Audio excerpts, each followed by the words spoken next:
Okay, welcome. This is the State House Legislative Advisory Committee on the State House. This is a continuation of our meetings and talking about how we will get the legislature back into the building for the session beginning January 2022. Hopefully this will be our last meeting on this particular topic so that we can submit our recommendations to the Joint Legislative Management Committee. Our report is due the 15th of August. The 15th is on a Sunday. Bennington Battle Day is on Monday, the 16th.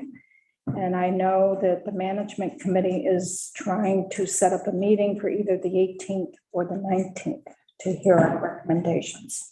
So that's what I know at this point. Last week, I think it was on Thursday, I went before the Management Committee. Senator Benning and Representative Ansel are members of the Management Committee to carry forward our request about the $900,000 for Kevin Moore for his IT supplies to help us do our work in our standing committees as well as in the chamber of both the House and the Senate. They approved that request. And also our Sergeant at Arms for the $750,000 for renovations to the committee rooms and the new proposed temporary committee rooms, as well as work down at Tucson for $750,000. And they approved that. And I think it was a good discussion. Good. It was good. Well, it was the article in Digger was not totally accurate in terms of what transpired. It was a little different. So, but I just wanted to bring folks up to speed on that. So last Tuesday, we had quite a bit of discussion in terms of more clarifying of space, particularly for our legislative operations. And also we need to really grapple with the use, particularly of 109 State Street in terms of how are we going to use those space for overflow and how do we define overflow? Because we're losing rooms 10 and 11 and also the Ethan Allen room, where if you have larger committee meetings, where you have a topic where you're bringing in a lot of folks that you need a bigger room than your current committee room, those are the rooms that are used. So if we could talk about how 109 might be able to fill in that void. Before we get there, let's do an update with Joe Asia and Mike Ferrant on the update for space needs for Mike Ferrant's operation, legislative operation. We did take a walk as a committee last week through the first floor of Legislative Council where Mike's office is right now.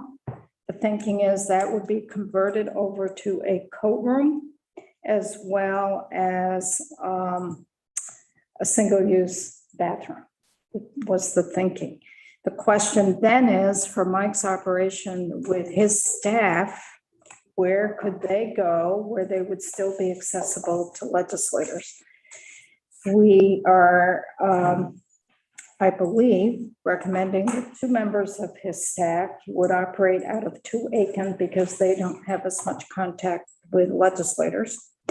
And then he and Peggy Delaney, our committee assistant person who works with our committee assistants, the 2 really need to have access to legislators, and legislators really need to have access to them.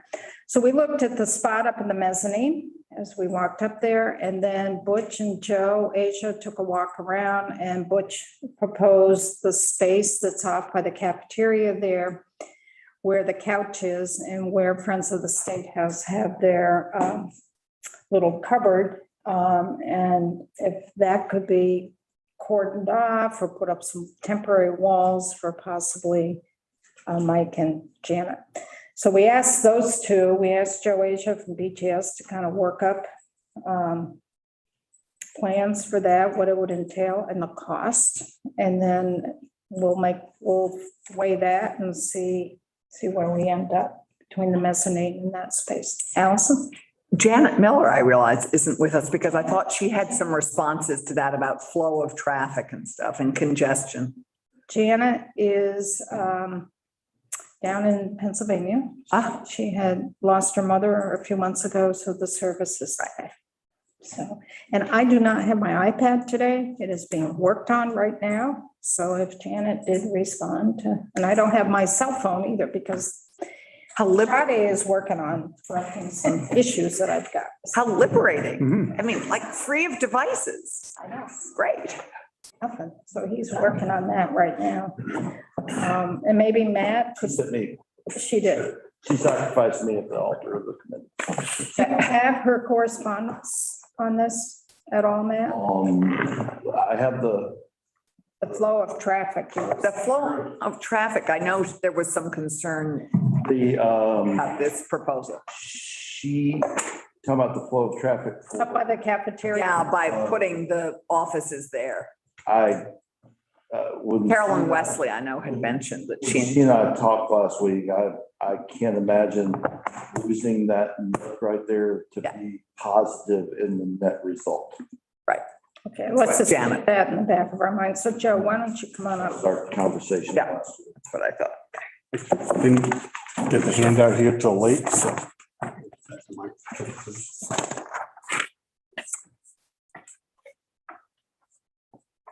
But we did do a quick sketch to review.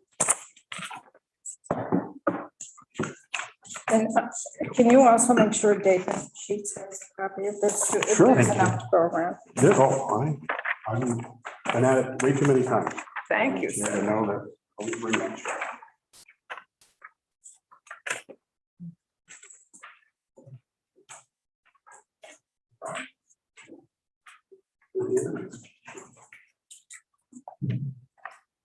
For the record, Joe Aja, BGS.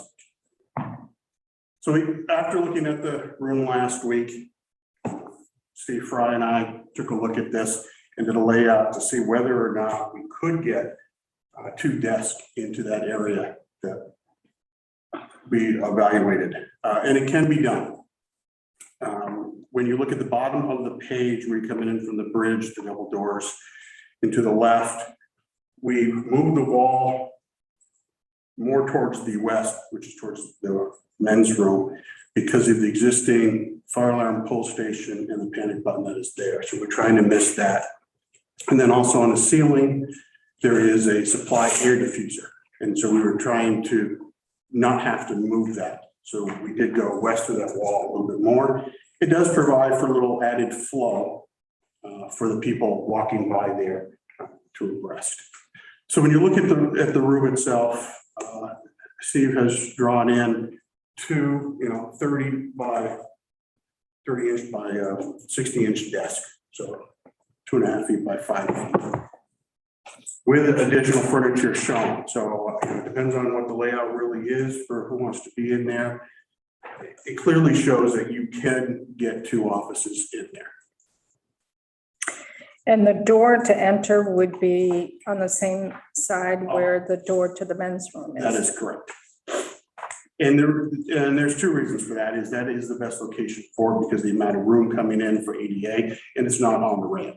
So that it could go more towards the corridor side, but the problem with that, I think with the amount of people that are going to be standing there queuing up to go into the cafeteria or just walking by, it's not the best location for it. Mhm.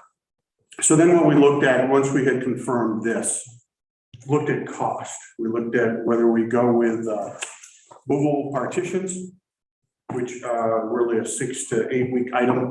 You can get those in. They're a thinner wall, roughly 2.5 inches wide, and we're doing it stick built, which would be metal stud sheetrock with sound insulation inside of that. The movable partition walls would not go all into the ceiling. Steve has them drawn in here, I believe, of being at 80 inches.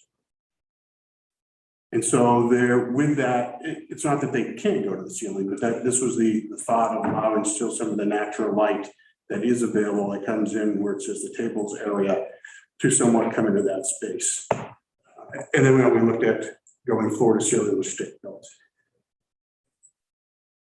With the stick built option, my rough estimate with a good 20-25% contingency being in there, because I'm not sure about how the lighting would fit in that area, because I didn't have time to pull out the ceiling tiles and crawl above the ceiling and look at the ductwork.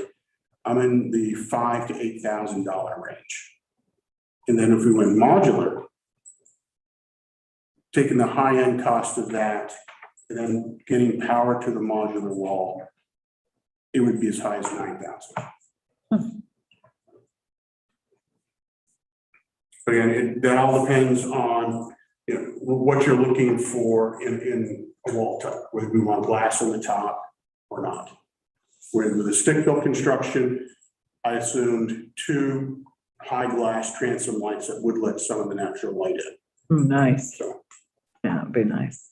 but then, at first we were looking at with the modular, thinking it would not be a big deal with adding even standard lights, because right now there are no lights in there. There's a track light there, but then realized, you know, the time of year, January to May, it's relatively dark in the morning, and then in the evening, so adding light was the better way to go. Questions? Allison? Yeah, it has one smallish window there. It's too small windows. Oh, the 2 small windows, right, okay.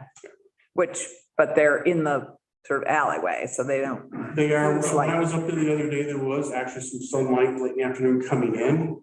But, you know, come January, the sun is gonna be a lot lower in the sky and you won't get any sunshine.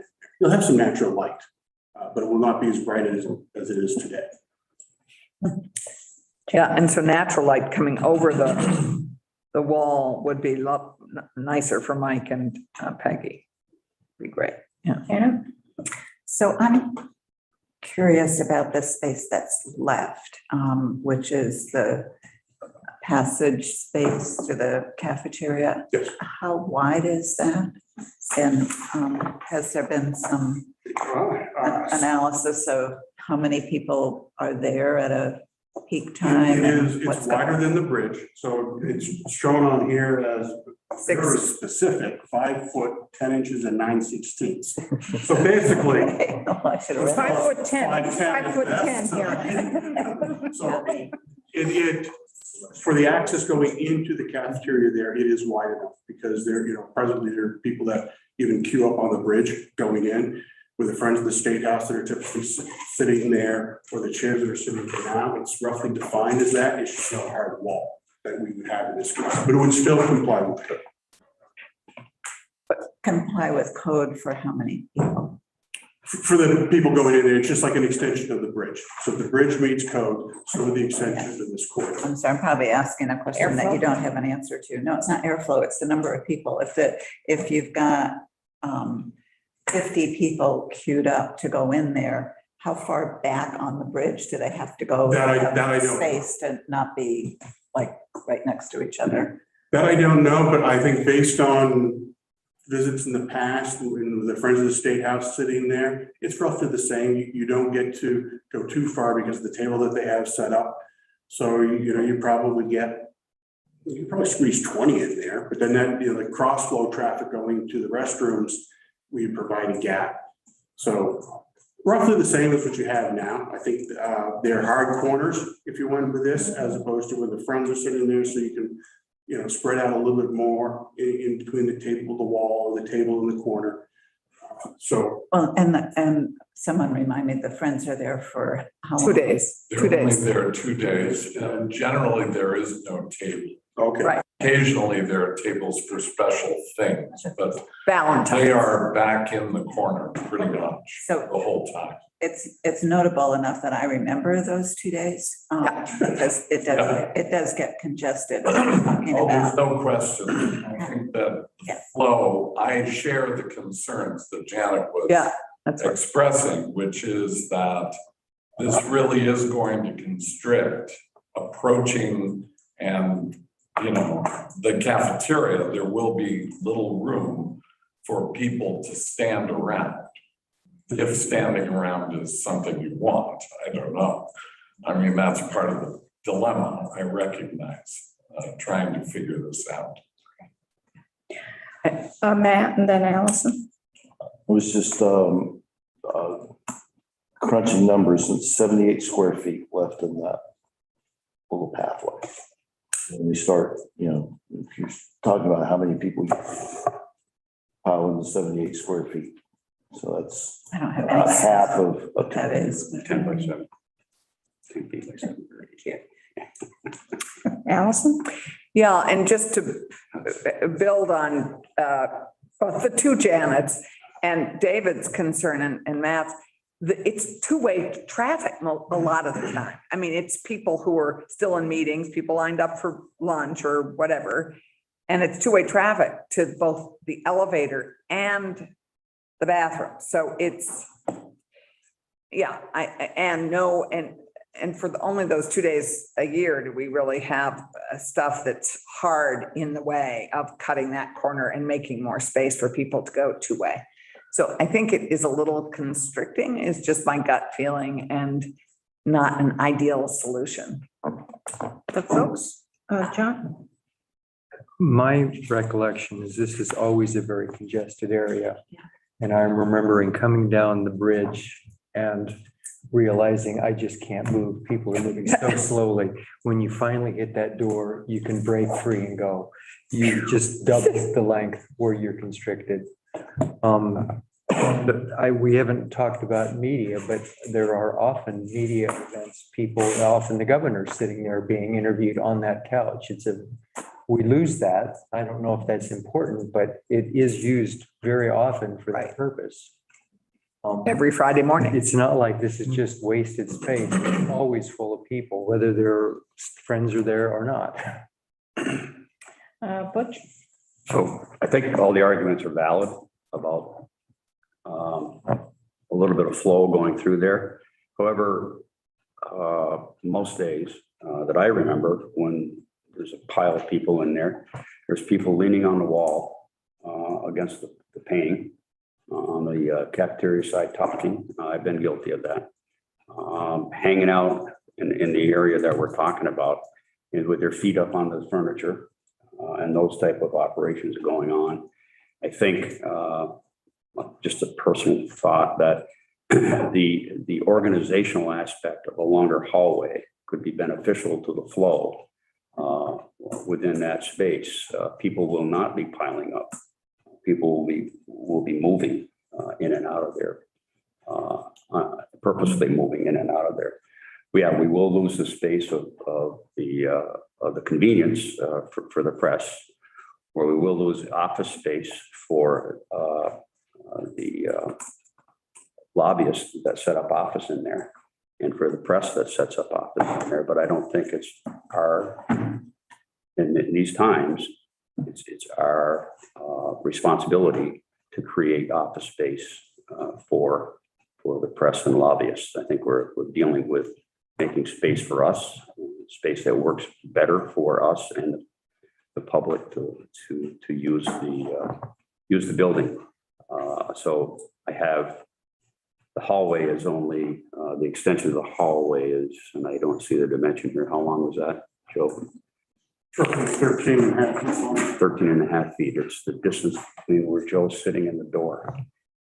So it's really not a big spot. And I will agree, there'll be a bit of congestion going into the cafeteria, but that's happening now. Currently, you try to go from the elevator into the cafeteria without going into the kitchen area. It's literally impossible.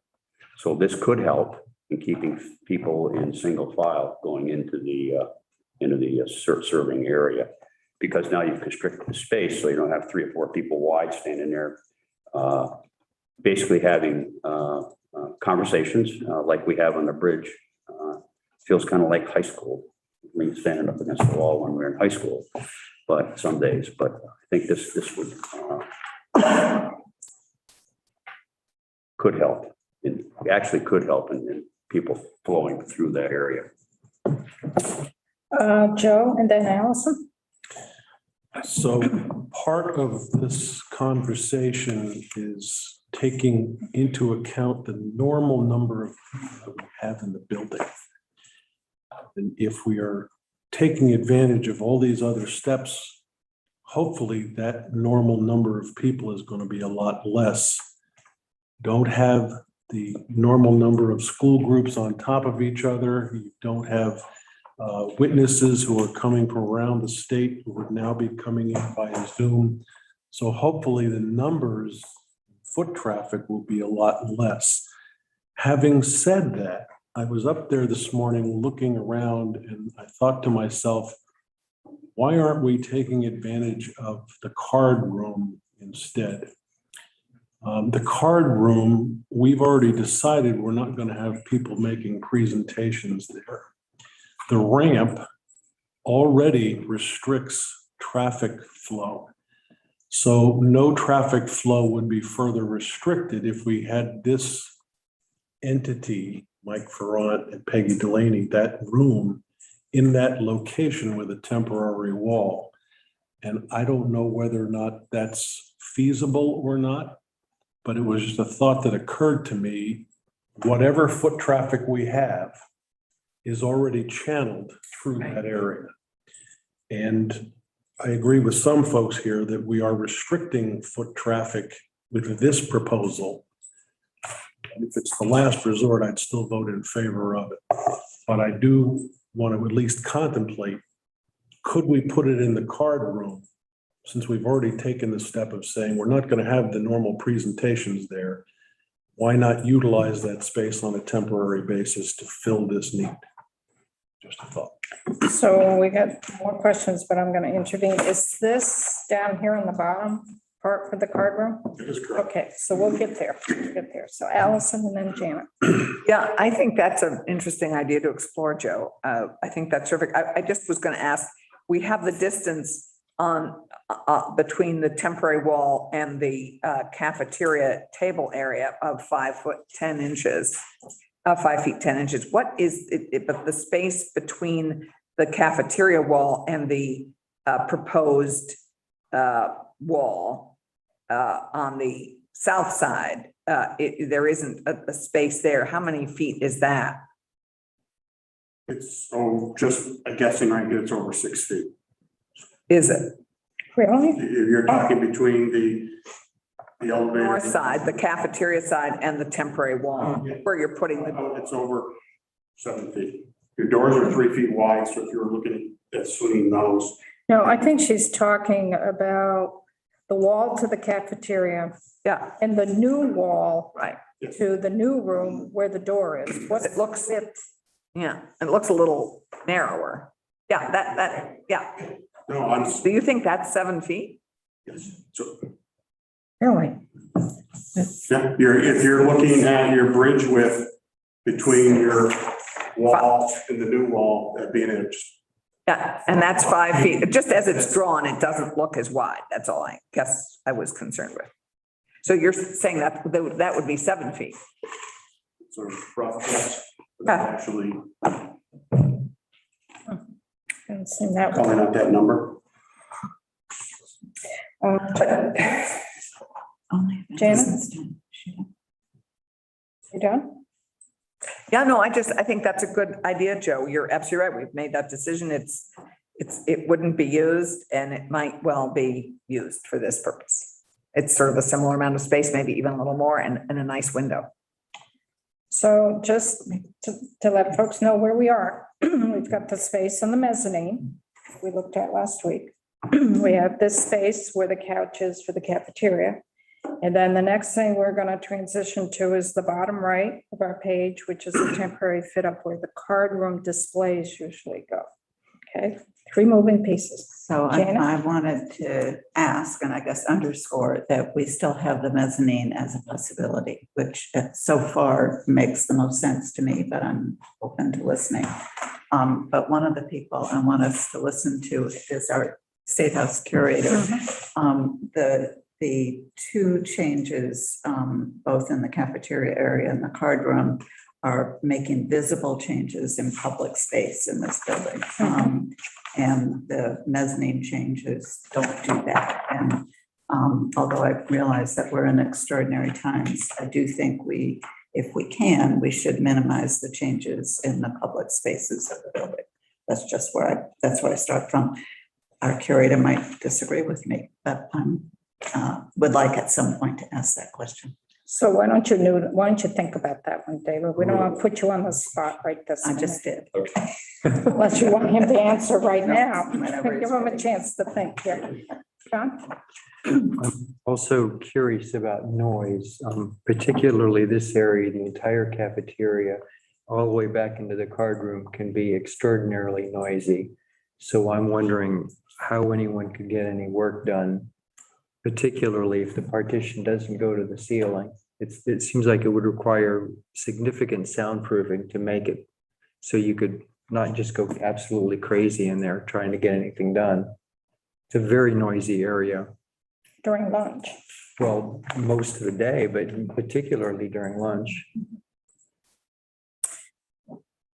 Anthony?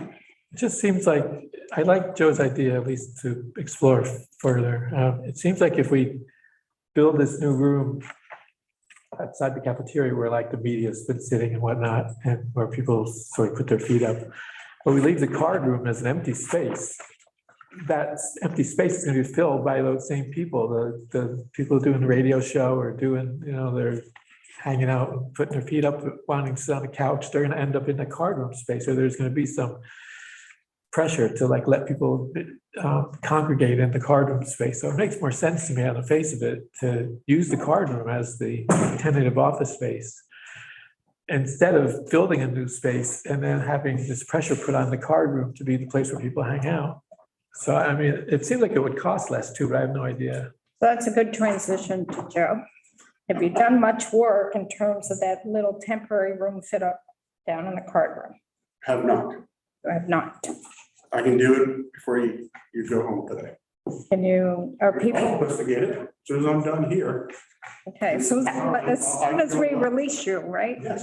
Have ideas, we'll. So before we ask Joe to quickly do that, if he's willing, David, geez, have you a thought on what Janet brought up in terms of, I too was gone last week, so I don't have the benefit, I'm afraid, because Janet and I were ships passing in the night, literally on Sunday night, as she went to Pennsylvania and I returned from Ohio.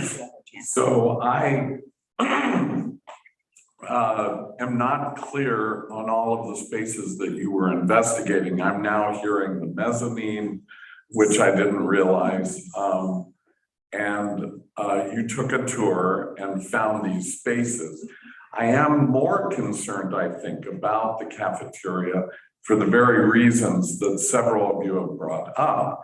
The congestion in that area is far greater than I think you would have in the card room, which is more removed from the cafeteria scenario. Again, it's so difficult to know, as I know you know, how many people actually are going to be in the building, how normal our operation will actually be in any of these spaces. I do agree that by removing use of the card room, that means that's a space that is not going to be normal. We already know that's not going to be normal. And my hope would be that it will never go back to normal again.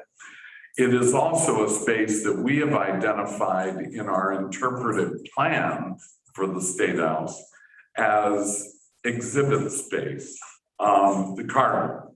But the interpretive plan isn't happening for another year, 2, 3, whenever we decide we're back to normal.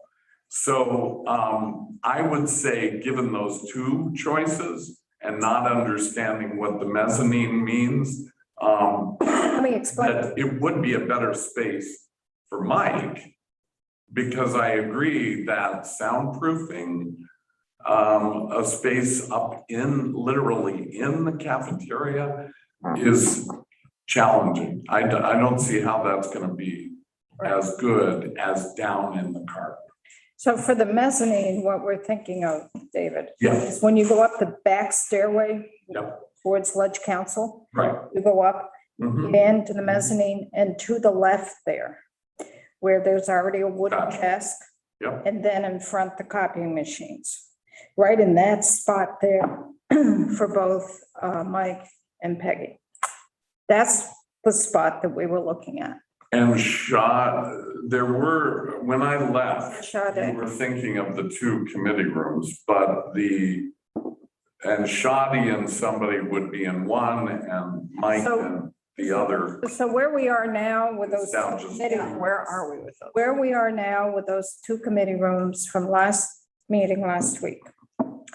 Two of Mike's folks would be down at 2 Aiken. So then we were talking about Mike and Peggy. And Shadi was kind of in the mix, but not in the mix. But the concern was in using either room 32 or room 33. Was that is really legislative space. And the feeling of this committee, the majority feeling of the committee was that we need that kind of space during the session for private conversations that you may need to have with committee members or with advocates or lobbyists. With losing the lounge, those two rooms would be available for the lounge. And those two rooms are more accessible to activity on the floor. Mhm. Need to pull a committee off really quick to huddle, or you need a conversation with a commissioner or someone, you can go into one of those rooms instead of having it in the hallway or going up to the 40s. Gotcha. So that's why we came down to the Mhm. decision, let's keep those two committee rooms for legislative use, but we need to find a place for legislative operations. So we knew that half of Mike's operation was going to be down in 2 Aiken. So that left, where do we put two more people? So then we went up to the mezzanine Gotcha. in that spot. And then Butch and Joe took a walk around and Butch proposed the space there by the cafeteria. So Gotcha. can I have some direction from the committee so that Joe Asia knows what he's doing or not doing? Are we interested in the card room space or not? Janet? So, I guess I'm backing up just slightly, and I was also looking at the memo that Ruth wrote, which makes the Senator Hardy, sorry, that makes the point that these decisions may not belong in this committee. And so I'm gonna offer a thought that, yes, Joe should look at the card room, and that when we make our report, we should report on all three options. And if we include some pros and cons of the three options, that would be helpful. But I don't think we should, I don't think we're going to come to a resolution based on what we know in this committee anyway. So definitely continue to explore it. But my suggestion is not to settle on one. Okay, so I have a question on this, so I know there's Allison and Matt. This is rattling around in my brain. I was going to ask both Janet and Joe. They're the management committee. Would they have more jurisdiction to make a decision on something like this? In terms of being the management committee, because you oversee the management of legislative council and joint fiscal and all of that. Would that Not be joint fiscal, actually. not joint fiscal? I don't know, Joe, if you want to weigh in. Well, I'm tending to think yes is the answer to the question, because I don't see it as being part of rules. Right. The joint management committee, I like the idea of narrowing down the options as much as possible, because we've done the investigation, JLMC is not. And if we hand them, for instance, 4 different options, that means they have to replicate what we've already gone through. And I don't think that's going to do anybody any good, because we're running out of time. The only other thing I wanted to say about the card room is that you're not completely eliminating the card room, because you still need to have that channel of traffic that comes out of the house and turns right to go into the cafeteria. And you have everything to the left of that in front of the fireplace still there and available for things like press people or whoever wants to corner somebody in the hall.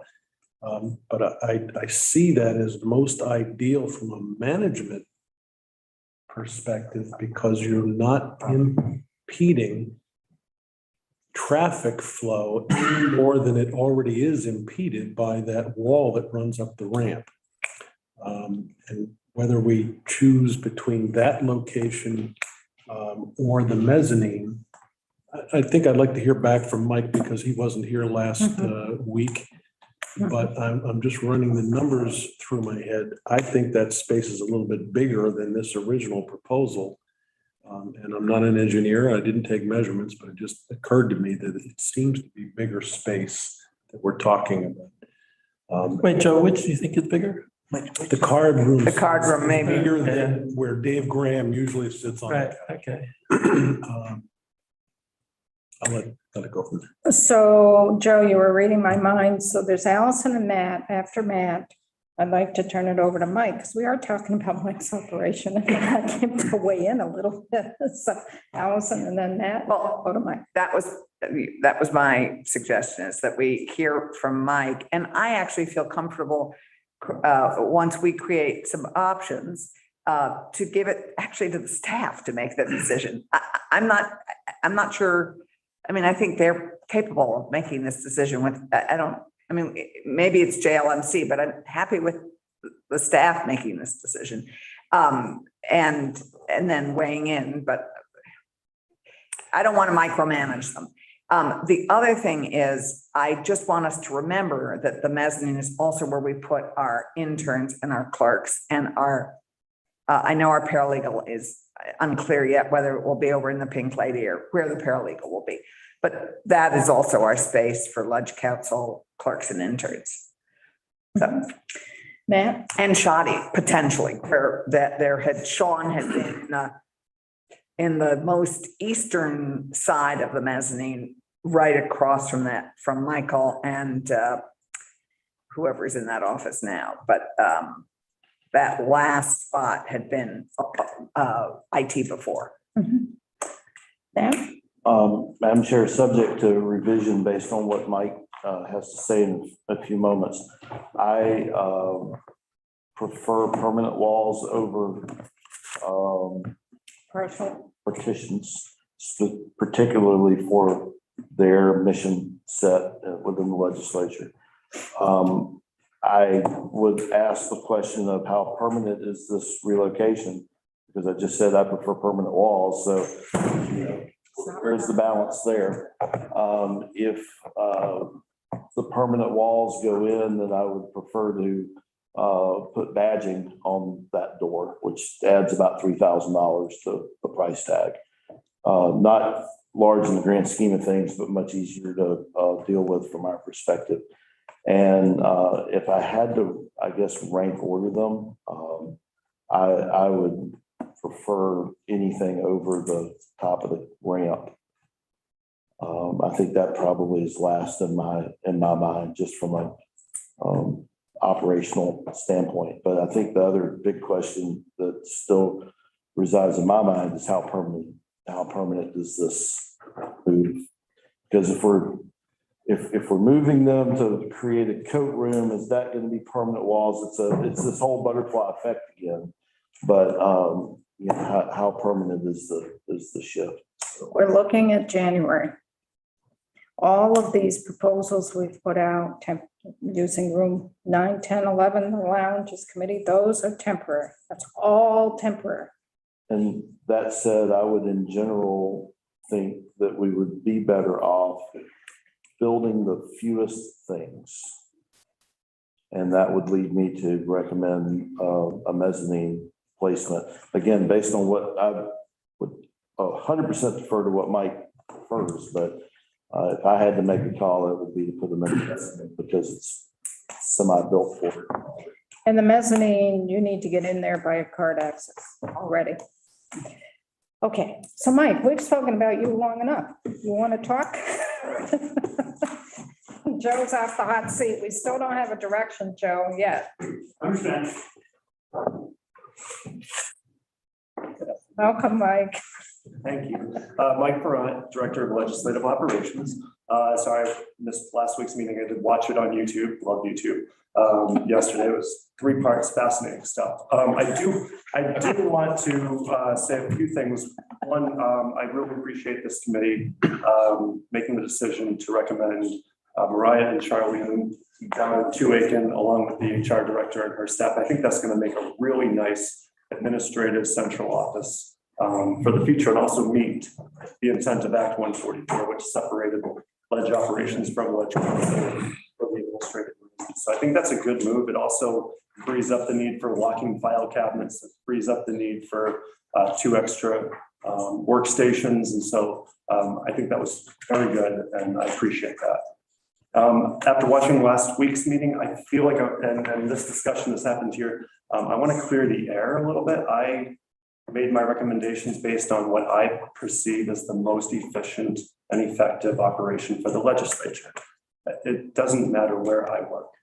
I can work, I can make it happen. I just worked remotely out of multiple locations for 15 months and supervised 24 staff in the same manner. We have figured out how to make this work. So it's not about cost. And I don't want to take any space from you. I don't want to inconvenience you or create any kind of disruption. But I've heard throughout these meetings that you need a coat room, that my space, my current space was the most ideal for that. And so that leads us to have to find somewhere else for our staff. And we've solved half of that, and that's good.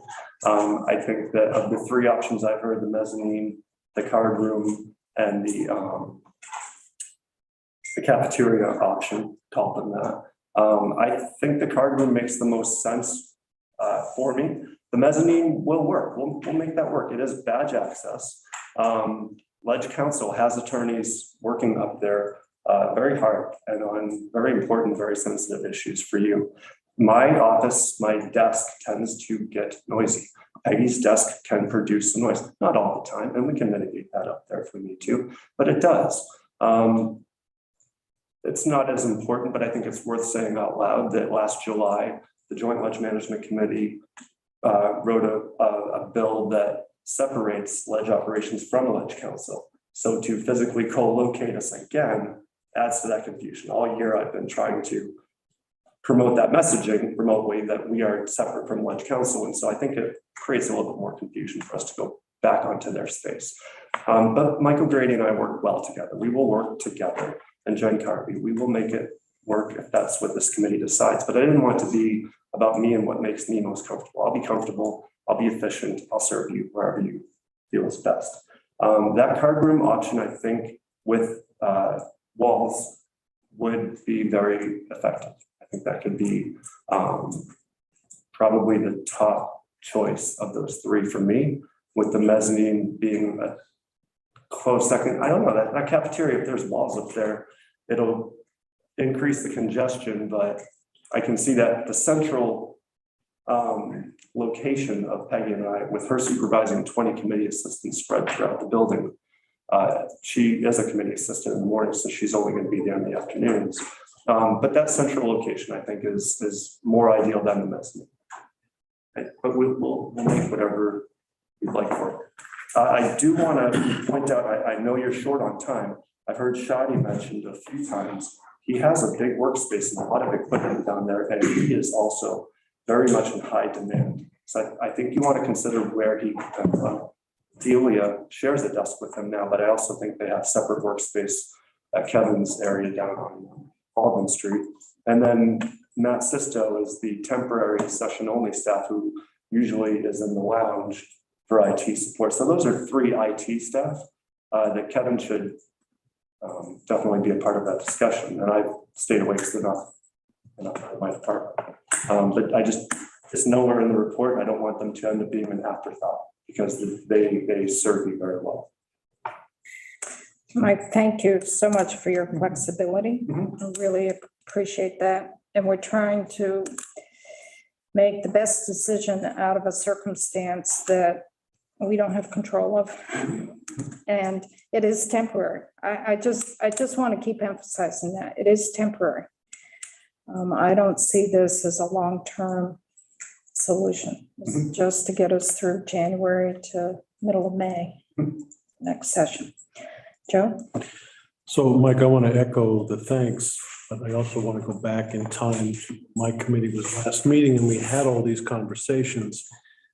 Some of our members were not present for those conversations, and I want to just make clear for the record that trying to leave these decisions to staff members, I don't think we can do that successfully.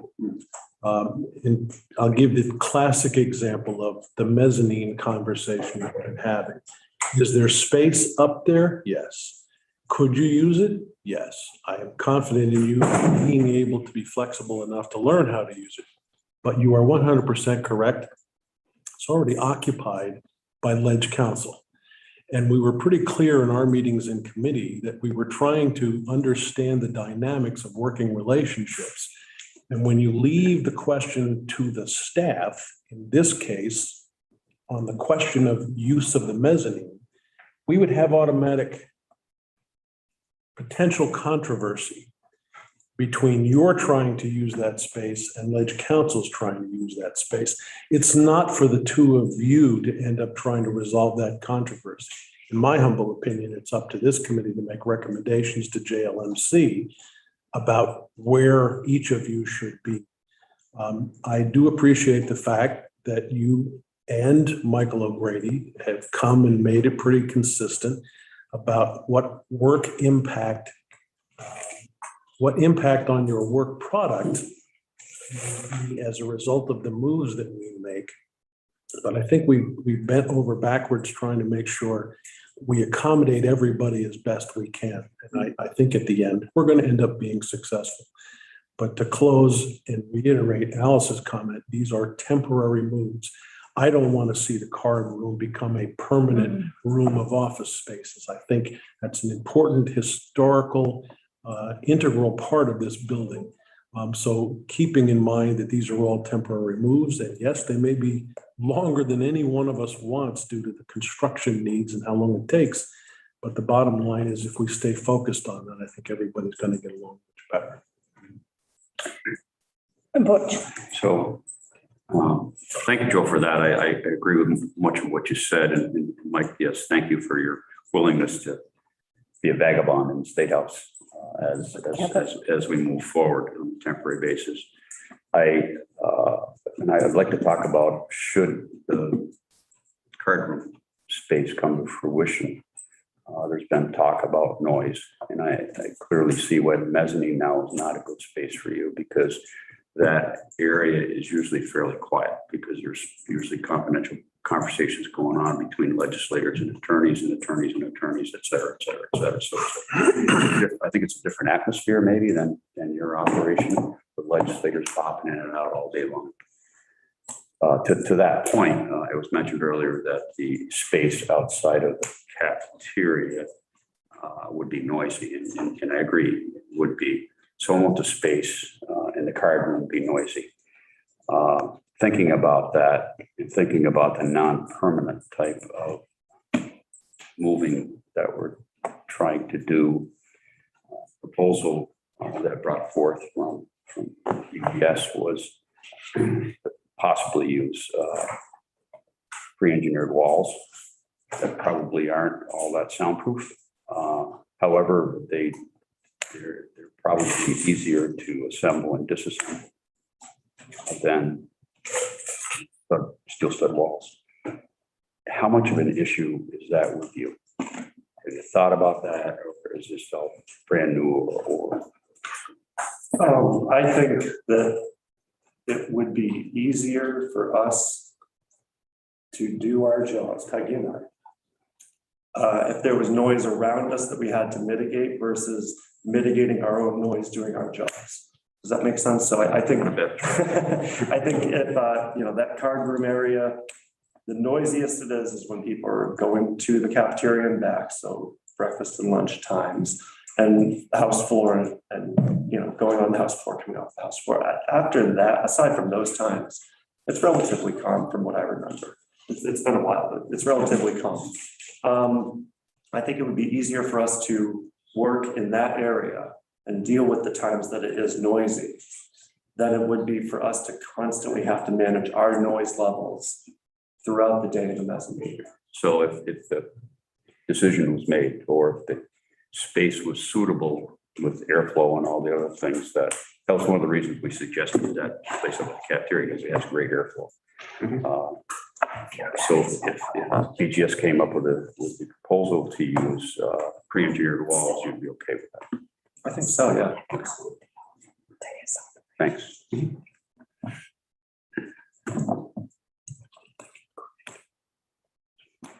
John? You had made a comment that has me a little confused about that there seems to be a confusion now that your group is separated from legislative council, that having you physically together will create confusion.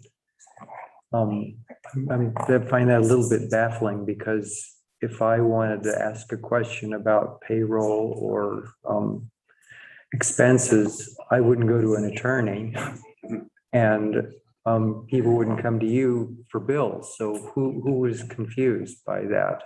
I've had a number of conversations over the year. With your legislators? With legislators, yep. Hey, you're part of Village Council, can you?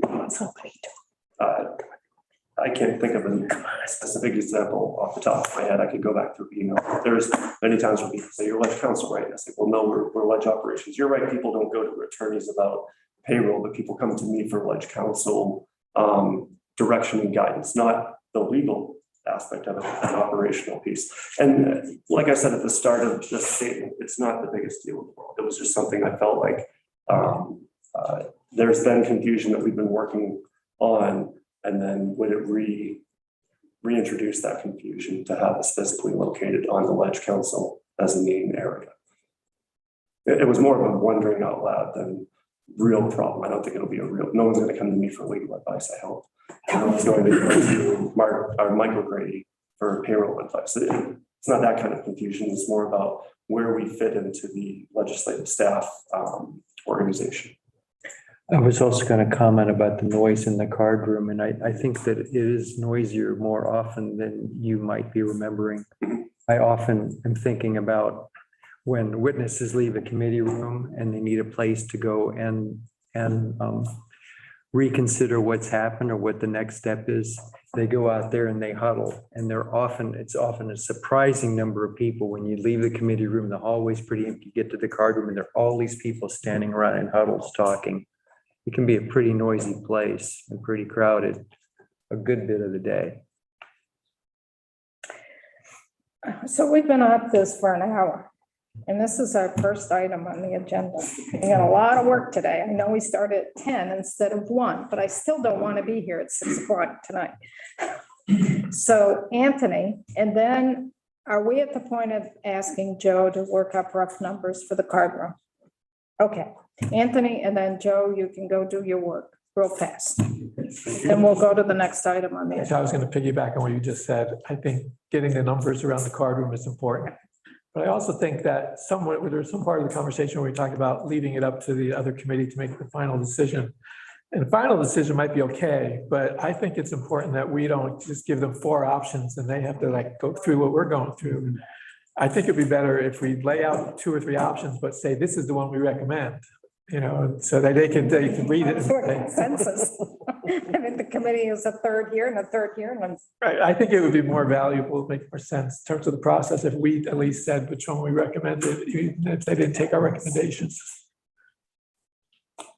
okay, Joe, go do your work that you need to do. I've been working on it. I'm sure you have. So we're going to go to the next item on the agenda, which is the use of 109. Let's open up that conversation of how are we going to use it as overflow? Keep in mind, we've lost room 10 and 11, and then the definition. So if we can open up that conversation, I'm going to take a quick personal break. I'll be right back. But if you folks could open up that conversation, it'd be great. And maybe Janet and Joe can kind of coordinate here. I'll be right back. Good luck. I'll be back. Okay, what are we gonna decide? Steve goes. I just have a question, clarifying question. When we say use of 109 space, can we just define what 109 space is? I know it's been somewhat fluid. Matt, you know the layout better than anybody here in the room, I think. So at one time, there was space in 3 definitive sections of 109. we've since, correct me, because a lot of moving pieces happened at the end of last session. I believe we have surrendered the fourth floor treasurer's conference room back.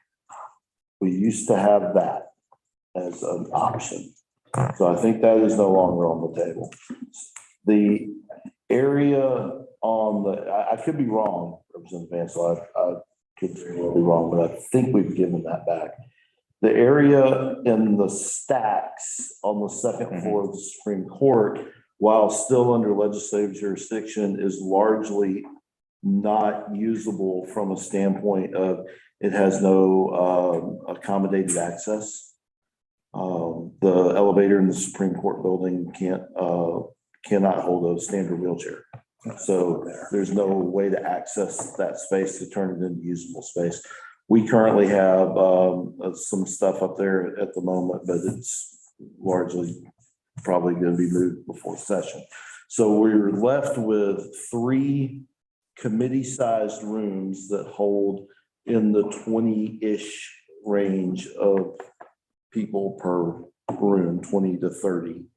And then there is 2 additional spaces, one of which is set up with 4 cubicle type operations with workstation operations. And then the community space or reception area space type area out in that connect those rooms together. That particular room is a little tough to deal with because it has a lot of columns in it. So it would be very difficult to put, say, a committee in there because you have large brick columns throughout the room. Okay. So those are the spaces we're looking at. Thanks. I was thinking there was a 4th and then there was a selling room over in the museum space and then the second floor. So we're just at the second floor now. You know, the selling room and the pavilion auditorium are always in the back of our minds because they are spaces within the complex that hold, more than 20 or 30 people. And I mean, they're in our continuity of operations plan for that reason. So, So the space that we were looking at is the floor that we were on originally, that room, and a couple other rooms. There's also the conference room upstairs. Floor. gave that back. I could be wrong. I don't could think we gave that, Very wrong. don't think So so. we still. I think we have it. I think we have, Okay. yes. So And then we also have used at some point with the auditorium, pavilion auditorium, if it's large. But the question is, how are we going to use those spaces? We made the decision that the standing committees would be meeting in the House, in the State House. We made that decision. So the question then becomes, if you have joint, I'm going to kind of go step by step. If you have a joint committee meeting between the House and Senate committee, a House and Senate committee for a joint meeting, one place that we've landed on is you could use the well of the House for that joint committee meeting, or possibly, if the well is taken up, possibly the Senate chambers. Okay? We've gone down that road. If it's a Senate committee that's having an issue that's drawing in a lot of people, or if it's a House committee that's drawing in a lot of people for a 2-hour hearing, whatever, during the day, we have access again to the well of the House, maybe to the Senate chambers. It would probably be more apropos for a Senate committee to use the Senate chambers. I don't know, but those are options there. The question then becomes, if you have a big public hearing that's after hours, they could use the well of the House. Correct? Then there is the issue of all of those spaces are used up and you have another committee that's all of a sudden popped up that needs more space than where they are. Another issue is the individual caucuses. Where are they going to meet? Issue caucuses, the issue ones. And we'll wait for David to turn off the phone. And then We also have not addressed if people cannot access our committee room because our seating capacity is at capacity for those rooms. Where could they go? Would it be dependent on them just having a laptop to address the live stream? Or do we have to have kiosks set up somewhere? So those are the nuances here. And the thinking has been that possibly 109, some of those spaces could take care of overflow for those committees that are having a topic that's drawing a lot of people, where normally they'd go to room 10 or 11. I think we've addressed that as best we can.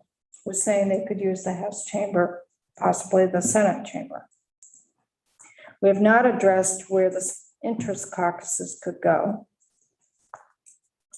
or how we set up where people can't come into a committee room but have access to live stream, what that looks like.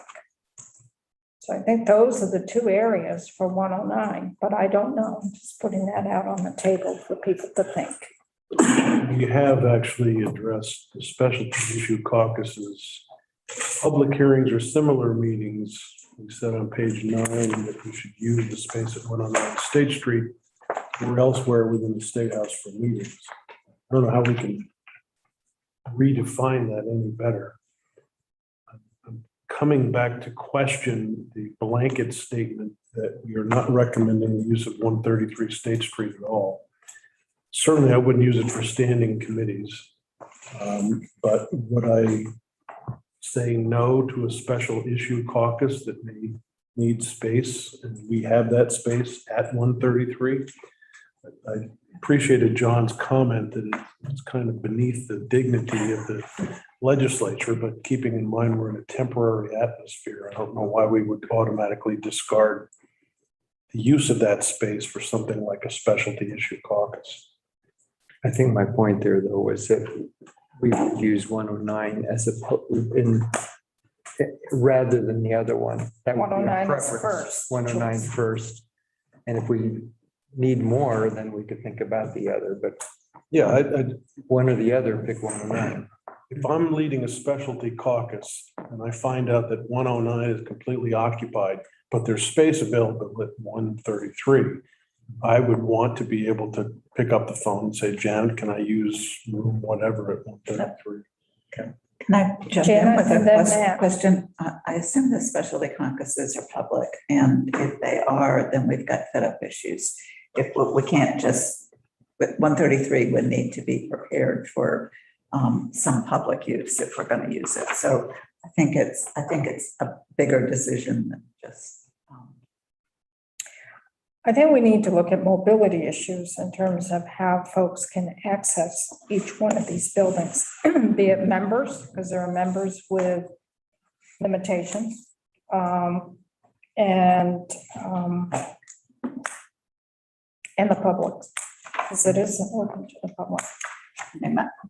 If I can sort of continue just a bit, I don't think 133 should be designated as caucus, or I like the language that's in here, that we're not going to use it. And that sort of gets around, says we don't need to worry about access and we don't need to worry about set up in those areas. I'm inclined not to go down the road of creating overflow areas for people who can't be in the committee. I guess it just seems to me so hypothetical about whether that's actually going to happen that I'm not sure. It might be the kind of thing that we can resolve in January if it turns out that we actually need to do it. But I think 109 is great space for issue caucuses and for larger public hearings and so on. It's nice space. So that would be my recommendation, which I think is sort of what we're saying in here. Okay. Matt and then John. So I would suggest that we take the public hearing part out of the 109 space, because public hearings, I would expect you would have more than 30 people involved in the public, maybe not, but I think if you're going to cite a public hearing that you think, well, then again, we've lost 10 and 11, so maybe we need to keep that as an option over there. I would encourage the committee not to limit options and to, as Senator Benning said, let's leave some of these rooms a phone call away. And that leads me to my question. I know that the committee has voted to say standing committees meet in the State House, but I also recognize that committees go on the road regularly, or semi-regularly. We've had public hearings and appropriations goes out on the road every year, don't they? Yeah, but Once or twice. that's set up with your local folks. So I guess what I'm getting at is that when I know government operations is talking about it this year with the districting and everything. And my question for you, because I truly don't know, is if you have something in your committee, and I'm looking right at three chairs here, if you have something in your committee that all of a sudden pops up and there's 40 people trying to get into Senate institutions. Is there, even though we know standing committees are going to meet in the State House, is there anything protocol wise or rules wise or anything else that would prevent you from going next door to 109 for a half a day or a couple of hours or as a pressure relief? Much like you would use. You mean pre-COVID? Well, just period. So what I'm asking is in this sense now, like you used to use room 10 and 11. Oh, wow, we've got this topic today and people are backed out the door. Let's call down and get room 11 and move the committee down there for a couple hours. Is there anything that would keep you from doing that next door? Protocol wise, I understand there's a logistic issue. It's a real logistic. It's not rules. It's not ruled. So the way I understand the decision that we made earlier is that every standing committee will have a home in the State House. Okay. That's where they will meet. If it happened that because of a particular subject area and space constraints that on a given day they wanted to meet at a different location, I don't think there's anything in the rules or anywhere that would preclude doing that. To me, I think that's the power of 109 for you. Since we've taken these rooms away, maintaining those that gives you a relief valve to pull if you get that meeting that day that you need to go and have a little more space and a little more moving around with.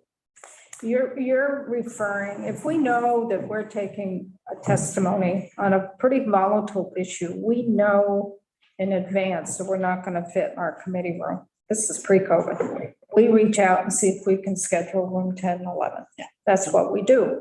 So what we would do on a temporary basis is we'd reach out to see if we could schedule the House, and possibly the Senate chamber.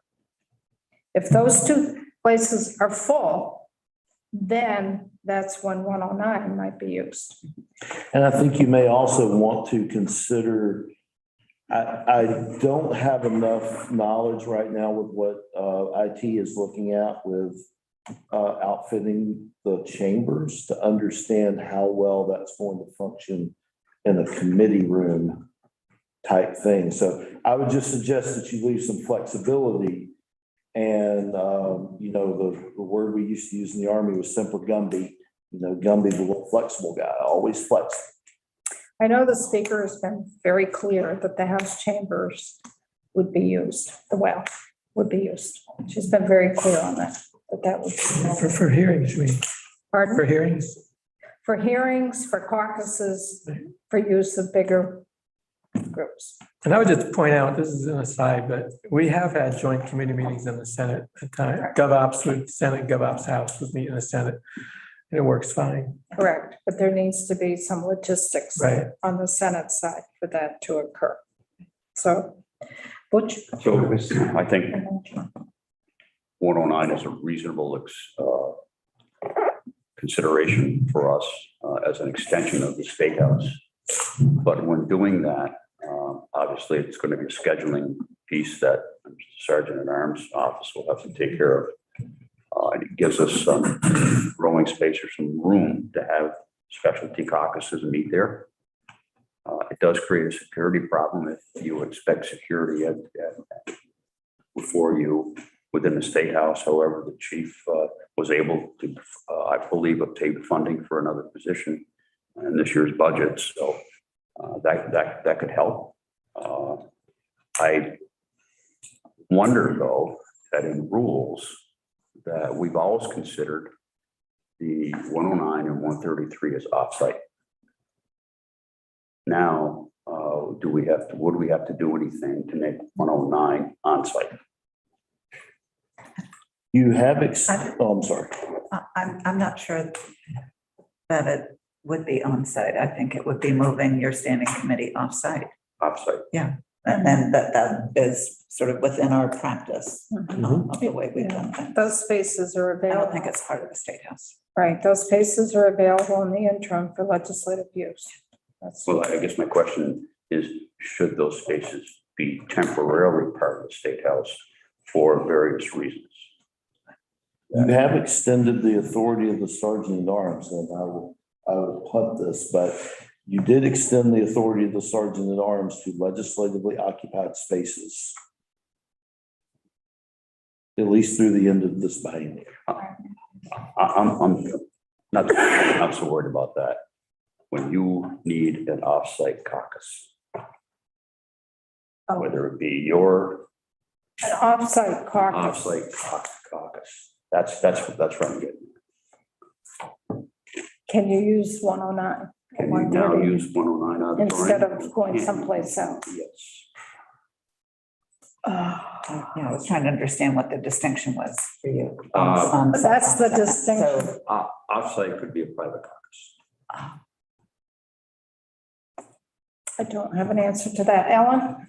Ellen Tchaikovsky, Office of Legislative Counsel. This is a genuine question, but maybe will help this. I don't know the average size of these specialty caucuses. And I don't know if there is an average size, but I was wondering, because you're freeing up 5 house rooms, some of them do already have technology in them. If you could maybe say that one of them could be reserved for specialty caucuses. I don't know if having, a group of people. It might, but the caucuses range anywhere from 20 to 80. Okay. Oh, okay. Okay. The public hearings, for one thing, to keep in mind, they come in many different sizes. And there are many times when I was in House Ag that the Senate and House Ag would meet together, and that was essentially a public hearing, and room like this would be plenty big enough. So just to say those rooms are not big enough for a public hearing is, it depends on the size of the hearing. I'm also wondering with the issue caucuses, are we really going to go as far as streaming all of those and archiving? That's a question, but in the past, they've never been recorded. If you're in the room, you're here, otherwise. But so do we really need the room set up so that we can stream? Yeah, they're public, but are we going to go that far? That's a question we need to ask ourselves.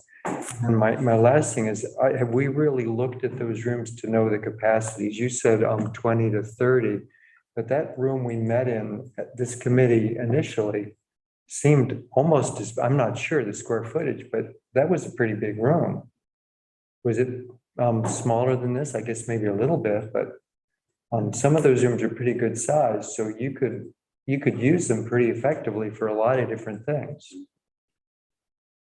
The only real limitation we have over there is, as you said, the stacks aren't, unless we have long-term access, a use of that facility, we can't renovate it to make it accessible.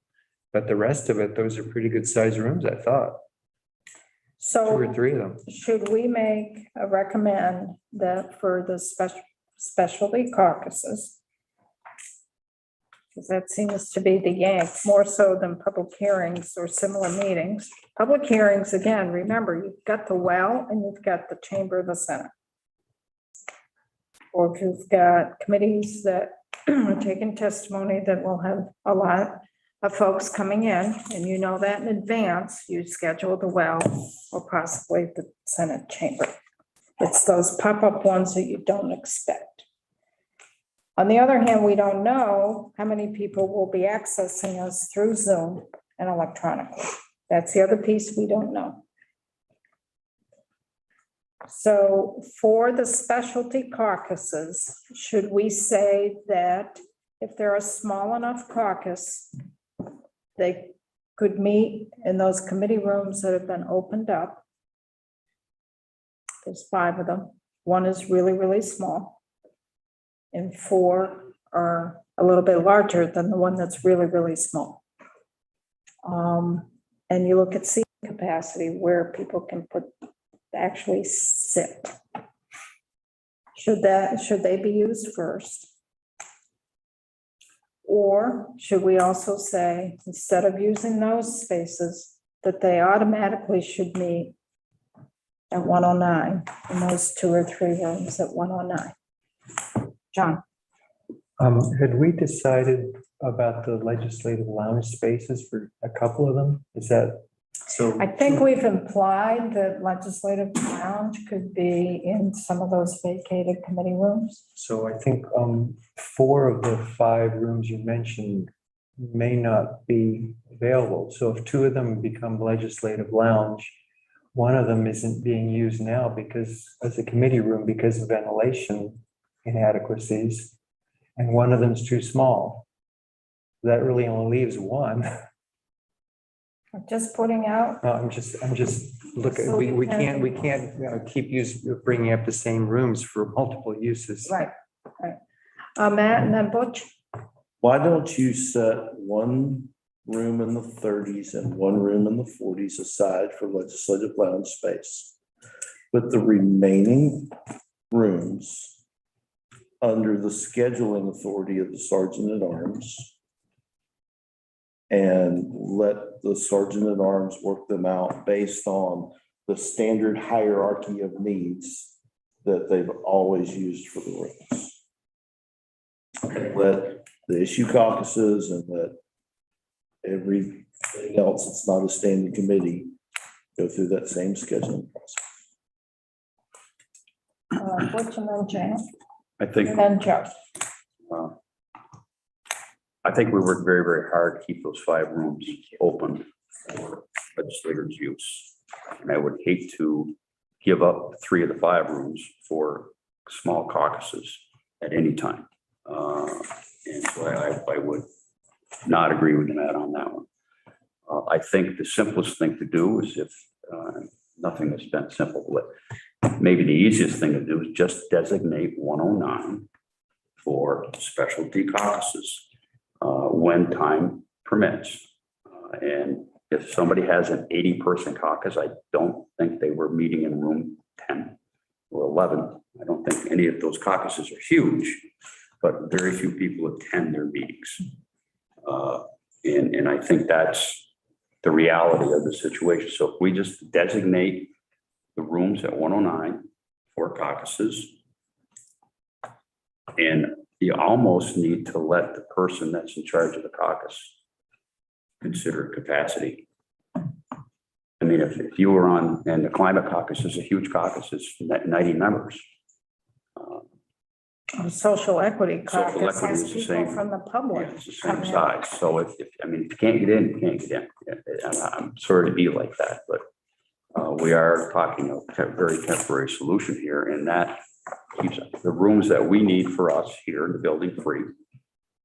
Has space over there, and the Sergeant at Arms can schedule that space before and after all of our needs are taken care of. And then that can work. There's 3 or 4 separate rooms over there. Three separate rooms. I know I have a caucus that meets once a week. We generally have 25 people at it. And we can certainly fit in one of the smaller rooms. Janet, Joe, Anthony. So first of all, I agree with you completely about not giving up 3 rooms that we've worked hard to get our hands on. So, but the other thing I think we ought to think about is sort of a priority of use. At 109, I agree, will work for specialty caucuses, but if a legislative committee needs it, they get it first. So I think both are appropriate, but I think what would be more useful in terms of guidance is who gets priority. I believe that's the standing guidance that Janet's works under now is that But I think what it says to me is not to advertise it as available for specialty caucuses. Because then that use will crowd out regular legislative use. So I think we need to be careful about how we describe what that space is for. Joe and then Anthony? So I'm looking at page 9 of the report, paragraph 5, where we've talked about specialty issue caucuses, public hearings, and similar. I would strike public hearings from that sentence altogether, because I think we need to talk about that in a separate paragraph. Even specialty issue caucuses or similar meetings should use space within 109 State Street if available, or elsewhere within the State House, if available space is found. But I agree with Janet that we need to prioritize that legislative standing committees will take priority over specialty issue caucuses. The other component that I think we need to make a recommendation on is that the chairs of standing committees, as well as the chairs of specialty issue caucuses, need to have a training so that they are dovetailing with each other and recognize what the problem is we're all facing. Because without that training, you're going to have people arguing with each other left and right about who gets priority. But I do think that should be a paragraph within our recommendation to JLMC. I don't want it to get lost. I think we're going to need those people to help in the long run iron out differences. Anthony? I just noticed actually that part of my question was going to be, have we talked about using the cafeteria for specialty caucuses? I noticed in section 4 that Joe was just talking about, it does mention caucus cafeteria for unscheduled or occasional caucuses of house parties. But something like the environmental one, like the climate one might be big, but I'm just wondering why some caucuses couldn't use the cafeteria. Depends when they meet. If Right, they I know, we lunch closed the cafeteria. That's not gonna work. If they meet in the morning, there's a possibility there. It depends how many people hang out in the Right. cafeteria otherwise. But doesn't the cafeteria close at 2:00 or something like that? 3:30, but you're not gonna get caucuses at the end of the day. The caucuses happen in the morning, usually about 8:00. Or during lunch. 7:30, or at noon. Right. Anyway, it was just a thought. I wanted to make sure that cafeteria was in the mix of what we're thinking about. Yeah, we haven't, I mean, that's an option too. I mean, you've got the upper level there. Right. Yeah, but Can I just inquire, specialty caucuses, we've never you don't have live those. in- streamed those for No. any reason. So if we designate that they are targeted for 109 State Street, we don't have to worry about IT fitting up. But we're going to fit it up anyway in case the legislative committee goes in there for joint meeting. Could be. Yeah, I don't know. I don't know. Kevin's got, Maybe not. Kevin really wanted some definition of what you mean by overflow, because that will determine what that makes IT he puts in there, I think he's got 2 of those rooms. That's what I thought. just like this, Yeah. yeah. I think the third one is not. That's the one you're using for your, I don't think the one way in the back is set up, The one way in the back is. it? It's the one in the middle. It's a bathroom room. the one that you're operating out of the security piece, right? That's the other end. This is the one that's not set up is the one off of the cubicle room. Yeah. Okay, that one is not set up. The one to the left, not the one straight back. Okay. John? A few things again. One of the things that struck me with the issue caucuses when we were on Zoom is just like all the committees is like, oh, we're going live now. There's this mentality shift that's happening. I'm just, I don't know where we're going to go in the future with that. Butch mentioned the size of some of these caucuses and some are really big. Like you mentioned, the climate, it's something like 80+ members plus the public. But that caucus met in this room. So just because there were a lot of members didn't mean it needed a huge room. And so, the room capacity is what it is, but I think it would work. And the other thing that we have to keep in mind about the specialty caucus is because of when they happen, I'll remind you again, you have to have them in a room where you can have food, because people do at lunchtime, the caucus, people are gonna go where they want to eat lunch. So Which, in the alternative, specialty caucuses could continue to meet on Zoom, I was just thinking. should they so choose, if they couldn't find a place to go, as we did last year. Because we all had I know. so where would they set that up? I mean, would they just do it They could go individually? to one of our lounge rooms. And chair or whatever could set up in there, and people could, People need a place to Yeah, sit with their right. little yeah. laptop, so. But can you have three or four members of the same caucus zooming in, sitting side by side in a room without the echo? I can try it right now. Put your buds in. It actually wouldn't work. I don't know. I mean, so are we, That'll work itself out. yeah, are we in agreement that for 109, the priority use would be for committee use, standing committee use for overflow of committee hearings, standing committee Hearings or meetings. hearings or meetings? And then the second priority of that would be the specialty caucuses. So may I suggest inserting party caucus above specialty caucus? If you wanted to take the House Republican caucus somewhere, the House. We weren't. So So I'm thinking of that last week, when we talked about the regular weekly party caucuses, we had worked out something I'm so sorry. that they would stay in this building. I think they have been integral part of legislative function. I personally think they belong in this building, just like the standing committees need to have a home.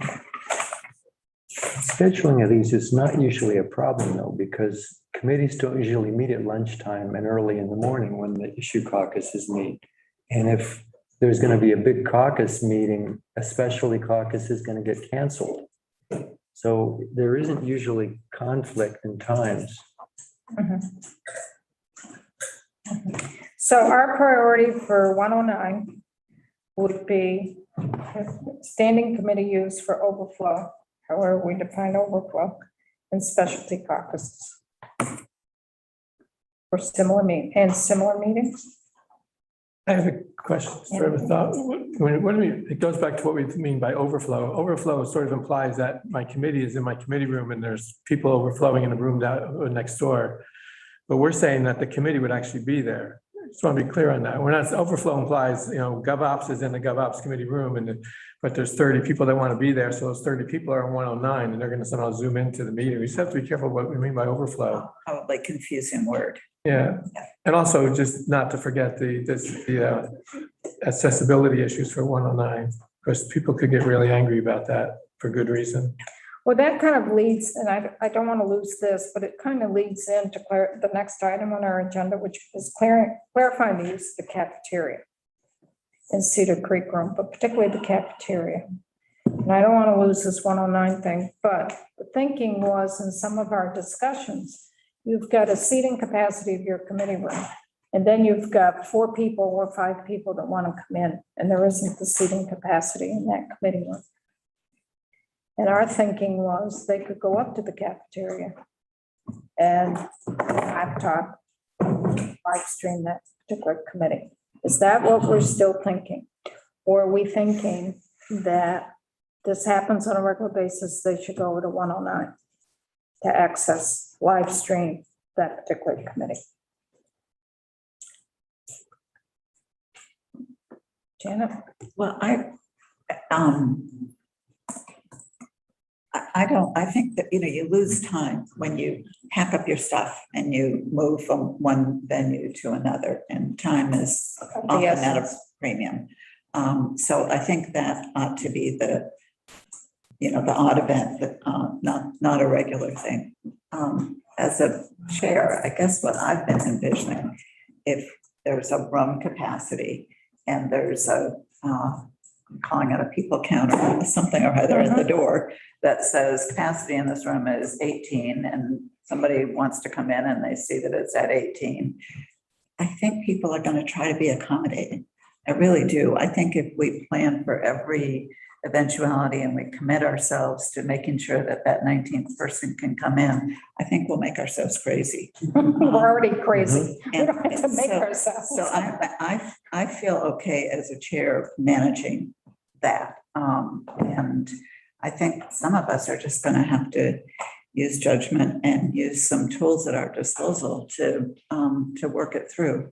So I would prefer myself to have a posted capacity as a chair and have something at the door that sort of signals, I don't want my committee assistant to have to do it, I'll do it as a chair, that signals that, sorry guys, it's full. You're gonna have to wait for somebody to walk out.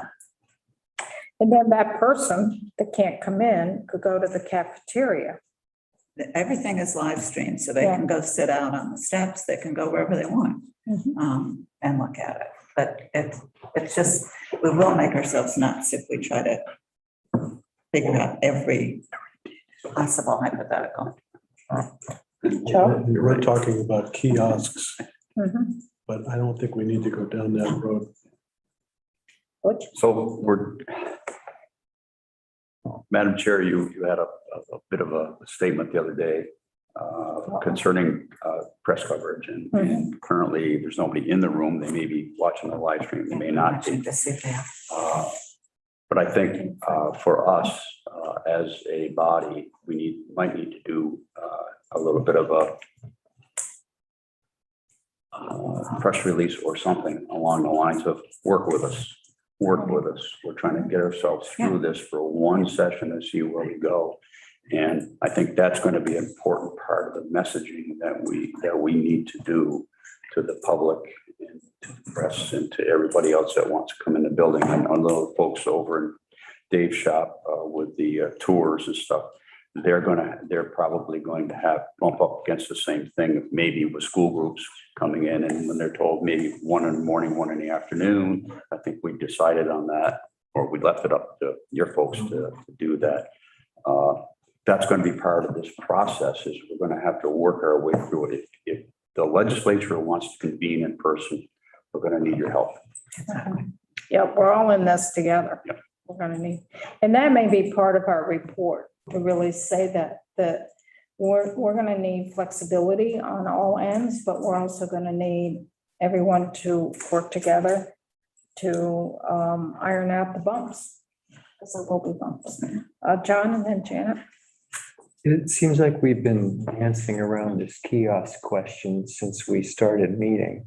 And have we really made any kind of a decision for when I'm talking overflow, if you can't get in the committee room and you want to watch it? Are we going to set up a kiosk and that means you need equipment and a place? Are we keep mentioning that. Are we going to do that? Or are we going to assume that if you're here and you can't get in the room, that you need to have a smartphone and headphones so you can go find a corner somewhere or sit out on the lawn or in your car and stream it? What's the expectation?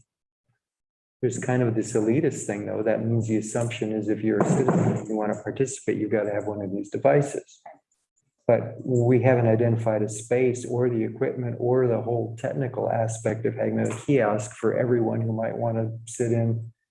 You go in a room, it might be, well, I want to go in two different people in two different committees. So each kiosk is streaming a different one. That means headphones and chairs, space, access.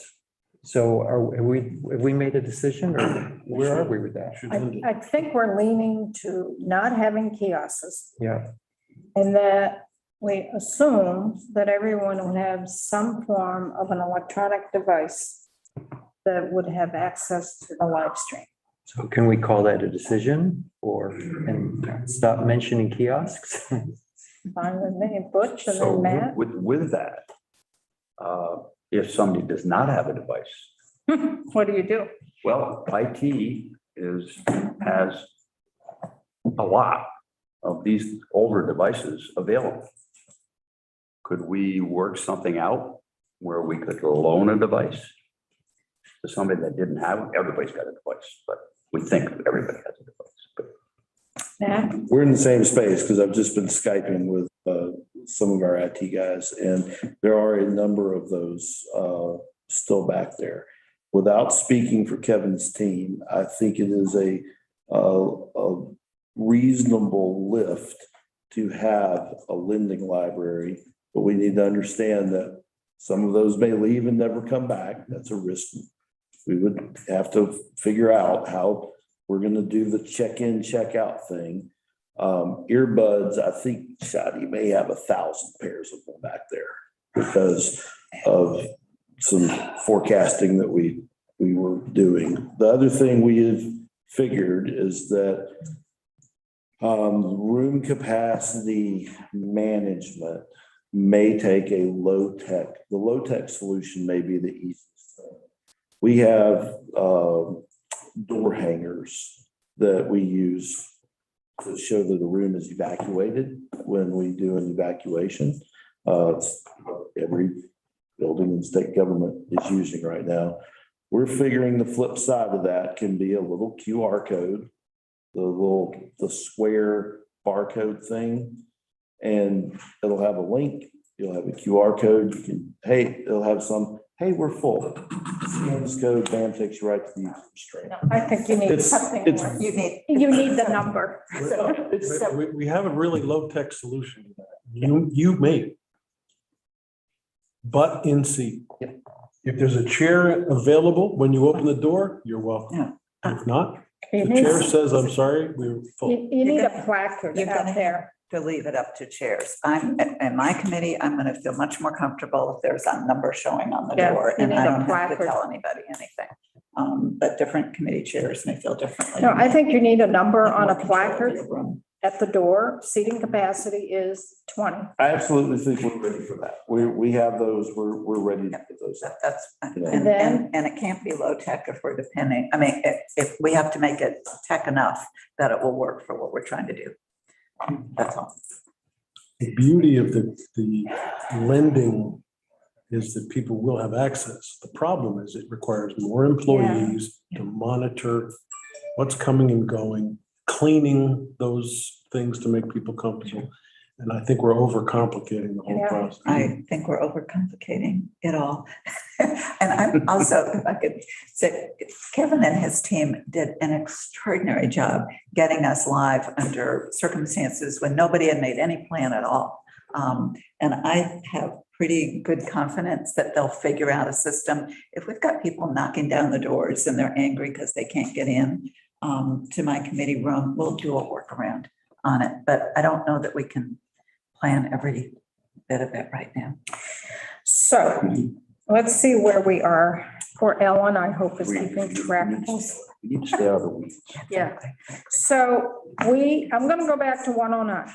So we're saying that 109, this is our priority for 109. That when the priority is when standing committees need more seating capacity and the House and Senate chambers are not available. Because the priority is to use the House and Senate chambers first. And then your next priority are those rooms over in 109, with possibly 133 as a backup. But we don't recommend using 133 as your first building to go. Then the second priority for 109 would be the specialty caucuses. I think that's and then similar meetings, whatever that may be, but not public hearings. Public hearings could be in the well of the House, possibly the chamber or the pavilion auditorium. They can also be anywhere else in the state if you have a large enough Right, concern. if you're on the road or If you're whatever, talking judiciary committees and you know a gun bill is sitting in front of you, you can they go out. don't have to meet in the state house. They can meet anywhere in the state. And we have a list of those facilities for you. Unless it's a pavilion, unless it's the auditorium. The auditorium is where you'd have those big public hearings. You said public hearings, no public hearings over there, I don't understand that. but when if you In our- had two committees working together, like House and Senate. That's where and you like- would schedule your House chamber, the well. If that's not available, you could schedule the Senate chamber.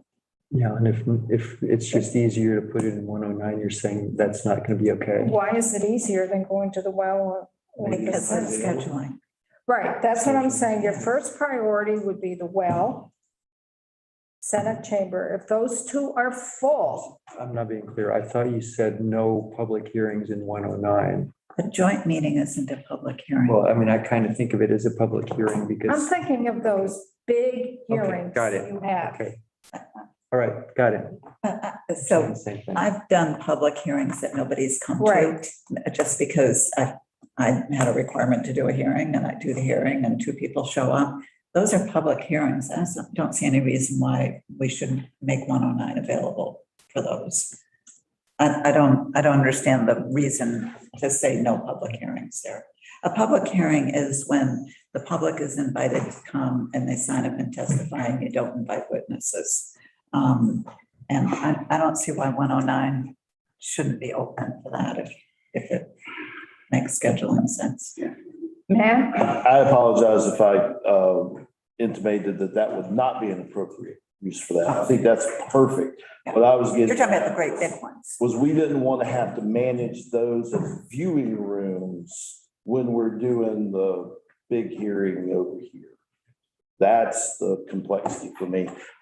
Quite frankly, I didn't know y'all had public hearings where one or two people would show up because we never hear about them. Of course not. But you know, it's Nobody like, does. "Ooh, it's done," you know? Nobody cares. so help me figure out what 109 would be used for. It is for committee use, standing committee use, when the House chamber is not available and the Senate chamber is not available for large meetings, committee meetings. And that's a simple way of phrasing it, but it's not the way it will be in the report, but that's the thinking. You basically make it available to the legislature through normal scheduling and normal priorities. But the priority for 109 is going to be more for let's say that, extra space, for standing committees. And then the second priority is specialty caucuses. Can I suggest a way of saying what I think it is we're trying to say? Is that 109 would be available for standing committees for the uses that used to happen in room 11 and room 10.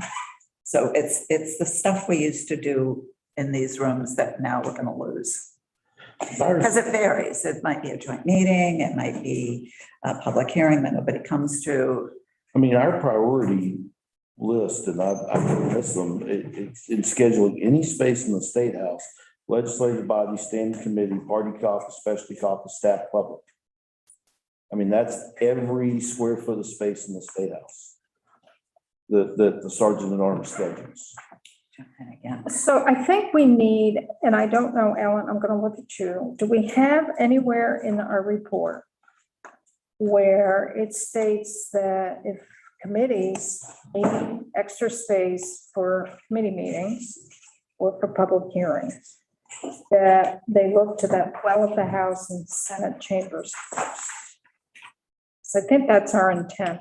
And then 109 is used after that, when they're not available. Probably should be on the end of paragraph 3. Sure, why not? So I think that needs to be explicit in the recommendation that, yes, the well, the House is available for these large meetings. And in working with the Senate and through their Senate rules process, the Senate chamber could be available for some. So if you're looking on page 9, I think a lot of what you've been discussing is covered, but it may need to be tweaked slightly. So first in paragraph 4 on page 9, subject to approval, regularly scheduled caucuses of the political parties of the House should use the well of the House, the Senate chamber, and an appropriately sized committee room. Unscheduled or occasional caucuses of political parties should use the cafeteria, room 11, or the legislative lounge if available. Yes, Then- yes, go ahead. I think the unscheduled piece was still being able to use the House chamber, similar to the Mhm. first sentence. Okay. And then the minority party would go to the cafeteria on for the occasional caucuses. And then the other minority party would go to a suitable size room. But do we want to be prescriptive in who goes where? Because we know the well is going to be available for caucuses. Senate chamber could be available for caucuses if that's negotiated. Cafeteria could be available in room 11 and 24. I don't know if we want to say I wouldn't. party goes here, minority party goes Yeah. there. I wouldn't be too prescriptive. I wouldn't. I think we just want to identify the spaces, and my guess is closer to the time we'll negotiate a lot of that. So regularly scheduled caucuses of the political parties of the House should use the well of the House, the Senate chambers, and take out caucuses of the Yeah. majority party, caucuses of the Republican Party.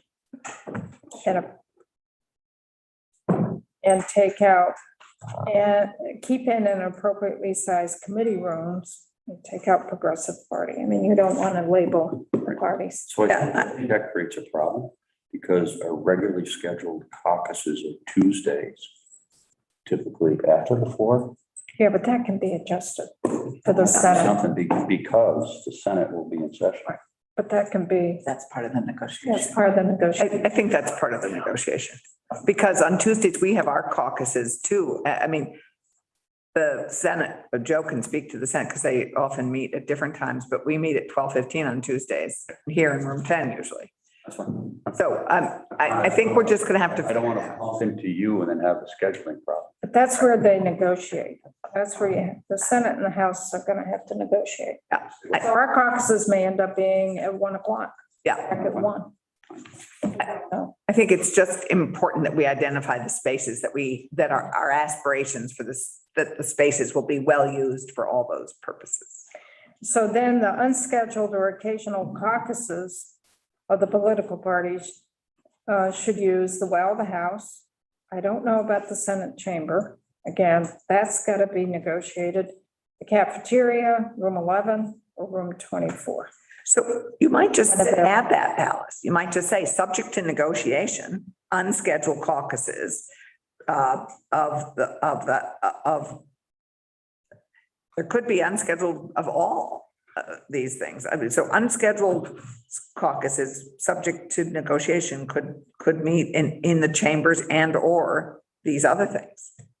How about that? And just put it subject to negotiation. I don't think the well of the House needs to be negotiated. I think that's a given. If you have an unscheduled caucus and say it's the Republicans who have called the caucus and the Democrats don't need to caucus, the Republicans are going to caucus in the well of the House. That's how I think that would work.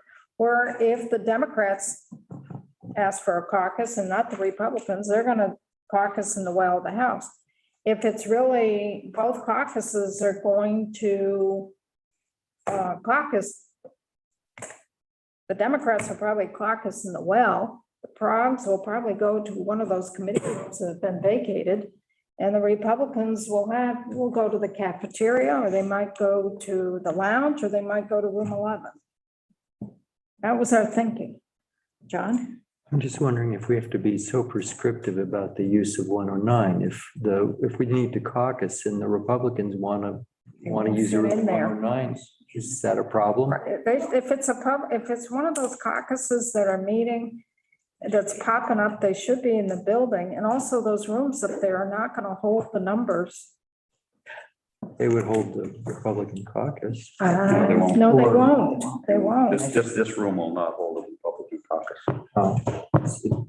And then also, what about if a committee chair wants to hold a meeting because of capacity issues in the committee room? And that chair really likes the rooms in 109. Are we saying they can't go there?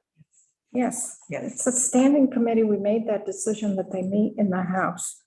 They're not gonna say, oh, I don't want to meet in the house, and then they're gonna start going over to 109 to have their regular meetings. No, I think he was talking about a capacity Talking issue. about capacity issue. So they could go to the pavilion. I mean, if you find you. Already talked about that. Hang on. You're talking, John, on the capacity issue, if it's a hearing that they're having that afternoon and all of a sudden they're at capacity and beyond, right? Or Is that what you're two talking? committees meeting and Well, two committees meeting, you're gonna schedule, well, the House, and the Senate chambers. If those are already used for other committees that rescheduled before that joint committee, then you have the opportunity to go over to 109. Your first choice is going to be the well of the House, the Senate chambers.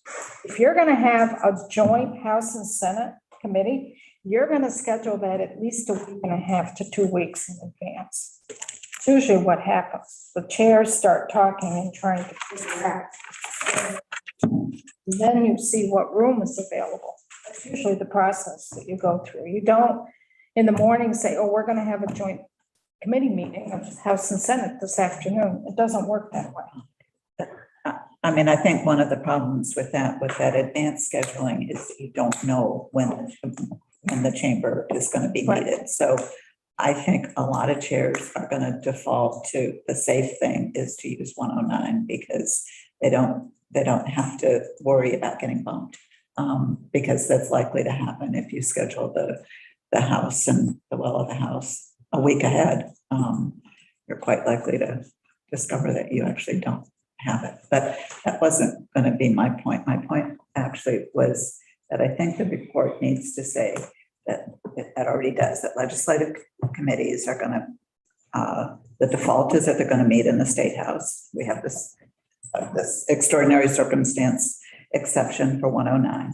And that the Tuesday caucuses, the regular weekly caucuses, should be scheduled in the State House. And we can list a whole bunch of options for rooms, but we don't need to decide who goes where. Right. So I think the main point is those regular weekly scheduled political party caucuses will be in the State House. Right.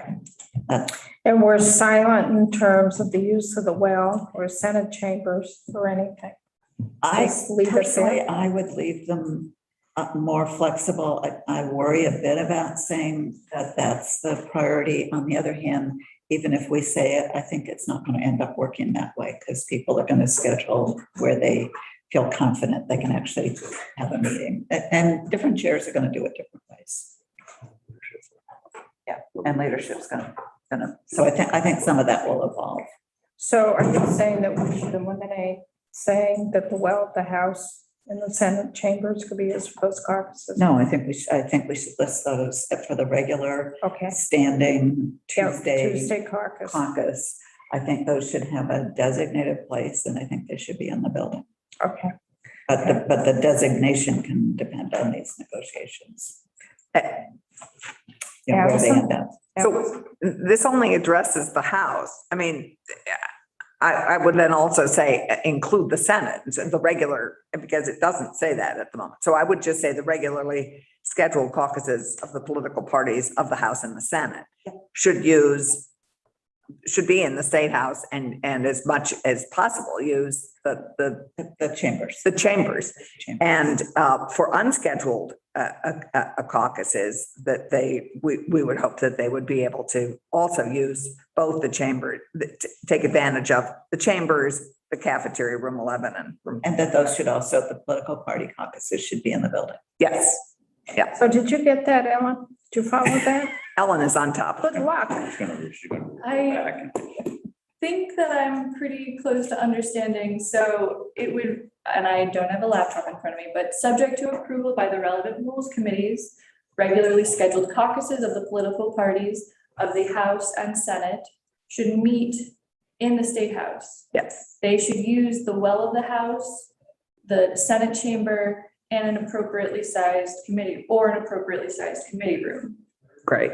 Unscheduled or occasional caucuses of the political parties should use the chambers, the cafeteria, room 11, or room 24, the legislative lounge when available.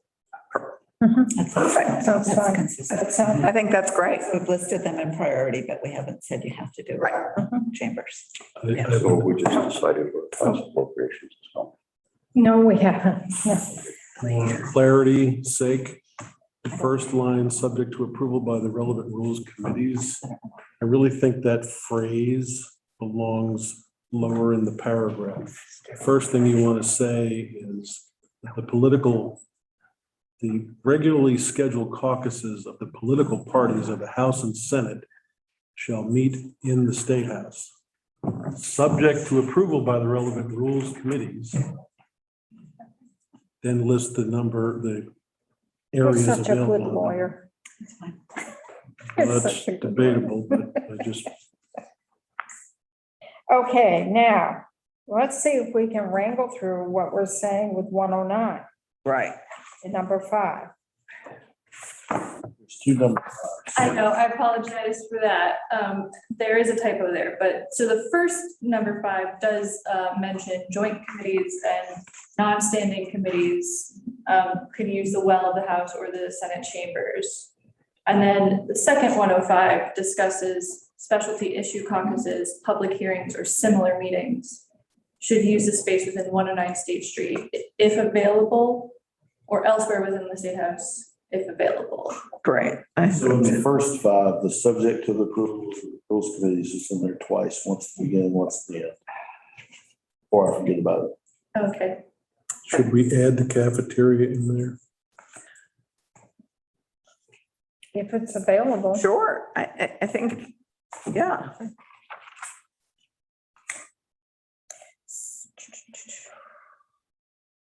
So how are we're in the second number 5, right, Ellen? Maybe it's number 6 now. Can we just make that number 6 and change the others so that we, So how would that read? All the way down. right? We can do that. That's something we sure. can do. So at the the bottom paragraph of page 9, there's specialty issue caucuses, public hearings, or similar meetings should use space within 109 State Street if available. That's something you were discussing earlier, so I wasn't sure if you want to carry that through. Why don't we flip that, Okay. where specialty caucuses, public hearings, or similar meetings should use space within the State House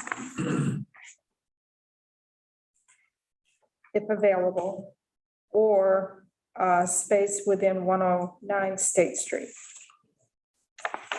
Put the State House first, that's our first priority, that you look at space within the State House first before you jump to 109. That's fine. John? Where would that be? We've got the well of the House. For the specialty caucuses? They can look at the well of the House. Okay. They can schedule with Sid. I mean, Sid and Janet, the Sergeant at Arms office will have, it's going to be a big challenge for them, but they're going to do all this, they'll schedule. That's going to be I scheduling just didn't know that headquarters. we were talking about having those in the well of the House or the Senate as well.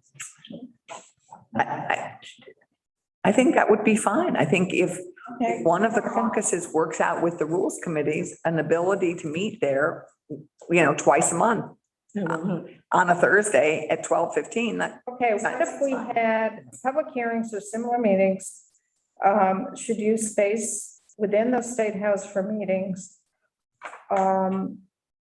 or 109. I mean, do that first. Specialty caucuses shall use 109. Makes sense. What about that one? I would, Have public hearings or similar meetings, your first priority to look for space is somewhere in the State House. If space is not available in the State House, then you could go look at 109. Then we make a statement that says, so specialty caucuses shall be in 109. I wouldn't limit them. I mean, it's conceivable that one of the chambers might be available twice a month at a time when, you have here or elsewhere within the State House for meetings. I would just keep that. I think keeping or elsewhere in the State House is fine. I wouldn't mention the well of the House or the Yeah. Senate chambers. So those Exactly. spaces are great spaces, but they're they're needed for legislative business and they're going to get overused if we're not careful. Right. So Could be, it allows them to go in there. So where are we, folks? Are we confused? no, I think you're fine. I think that 6 is fine.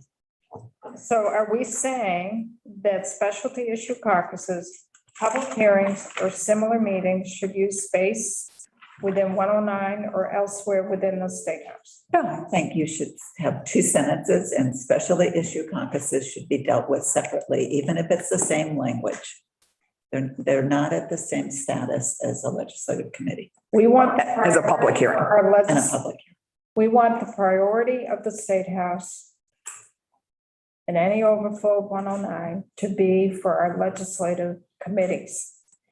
The specialty caucuses are specialty and they're individual caucuses for special interest topics. They're not part of our standing legislative work. Why don't you say something like standing committees, joint committee meetings and public hearings, priority of spaces, access to spaces within the State House. Good. Something. Semicolon, and then New sentence. specialty committees and other public uses of the State House may be scheduled through the Sergeant at Arms office in standard practice or something like that. Yeah. Well, so you listed off earlier the priority list, and I was going to say something and then forgot. I don't think that the public, which was the last group on your list, should have access to meeting space at 109. I think it's going to be that much more difficult for scheduling and for you to manage and so on. So, just members of the public sometimes just schedule like a press conference or something.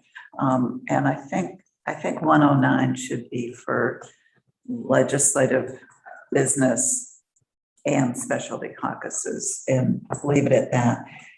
These are recommendations. If it turns out that there's a need, then people will reconsider it, but I So wouldn't you're put it saying that way. public hearings should not be part of that? No, the members of the public schedule meetings they in can't. this building. Right. And Okay, I'm saying they okay. should not be able to And schedule scheduling meetings at 109. 109. Right. So then sentence 3 in that paragraph would be, public meetings should generally not. It's not public public. meetings. It's not Your public list meetings. was, Meeting, we don't, God, how do we you don't phrase this? say it at all. I think we can specify who is able to do it, but your list includes the public at the end. Because we do schedule public Right. events here. Yeah. But public hearings, the pavilion might be a very good place for a public hearing. So where are we, folks? What's the language going to be? I'm not going to venture to put anything out there. I think Allison had it just. So what was it that you were, I think Matt also, it was sort of a good blending of the two. I thought what Matt did. was- Ellen, you're our Which is- navigator to navigate this? No, I think he had it I thought we had it. Public,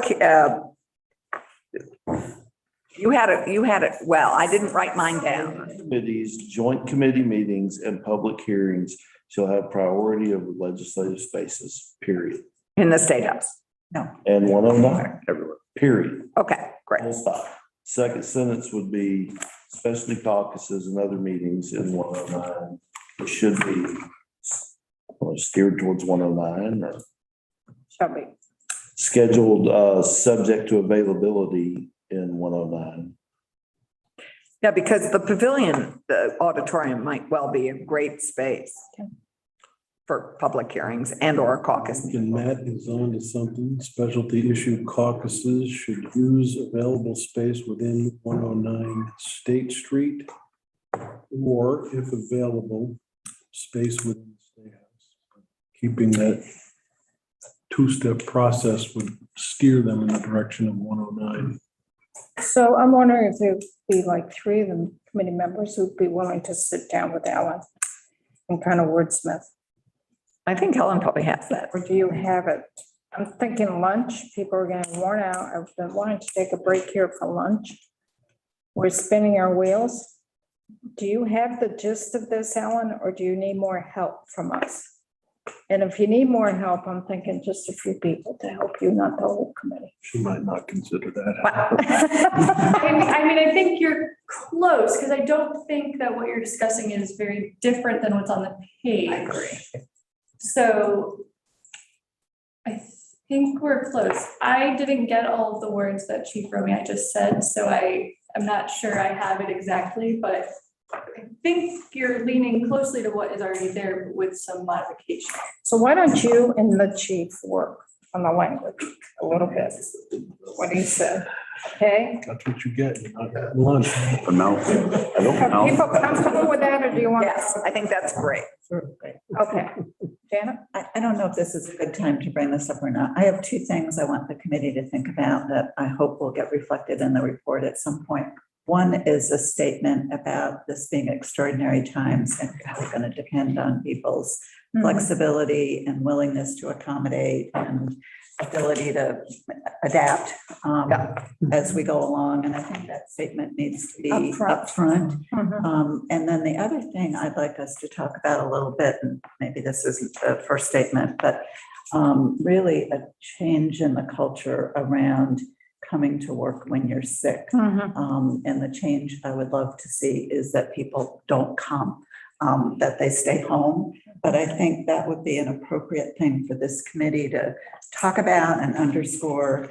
If we have technology that allows you to participate, then you should not be in the If you're building. not feeling well. And That's so. legislators and everybody else. Yeah, everybody. And so that's been on my mind Yeah. for weeks, and this is not a great time to bring it up, but No, but No, I think those are two great additions. something to think about, maybe sort of how we go about saying those things, but And the other- those are important to me. And the other thing too, in terms of our standing committees would meet physically within the State House, we've talked about setting it, a seating capacity in terms of how many you can physically, how many Right. seats are available in that committee would be the determining piece, and that, we need that to be replaced. Yes, we do. We need to, Recommendation.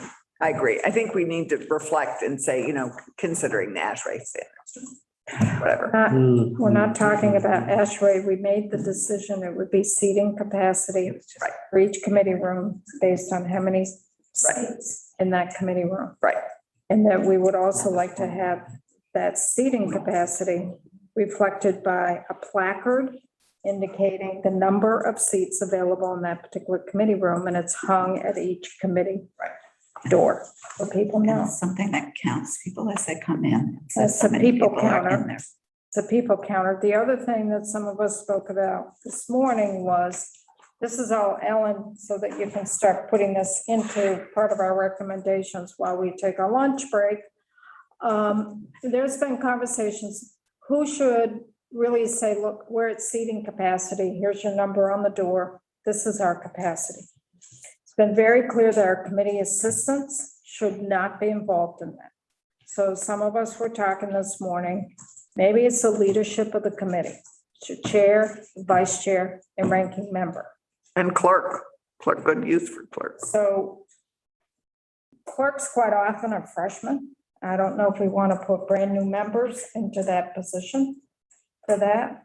Maybe Good use. make it safe that it's the leadership of the committee, which are your chairs, vice chairs, and ranking members. Just putting that out there so we're really clear it's not our committee assistants that are going to be working on this. Does that make sense to folks? I think I'd spell it out just like that, the committee leadership, not the committee assistant. Not That's staff. responsibility. Not any staff. Yeah, I would just say committee leadership, right? Okay, so that gives us, poor Ellen, some work around to do the report. Can we start back? Can we take a half-hour lunch? I know Joe's been working on the numbers for the card room. For that, we can start with that. I don't know if we've totally clarified the use of the cafeteria in the Cedar Creek room, and I want to have Matt talk to us about the use of air purifiers in the committee rooms. One's been running the entire time today, by the way. In here, it's been quiet. It's on low. The dehumidifiers are the things that are not quiet. Well, we're talking about air Oh, purifiers. I know, Dehumidifiers are not in place when we're in session, right, usually. I know. There. So we'll come back half an hour. Does that work, folks? Yes. Cafeteria is open. Depends on how long that line is, Alice, up at the cafeteria. Got to get longer. And whether our access is. 10 of 1.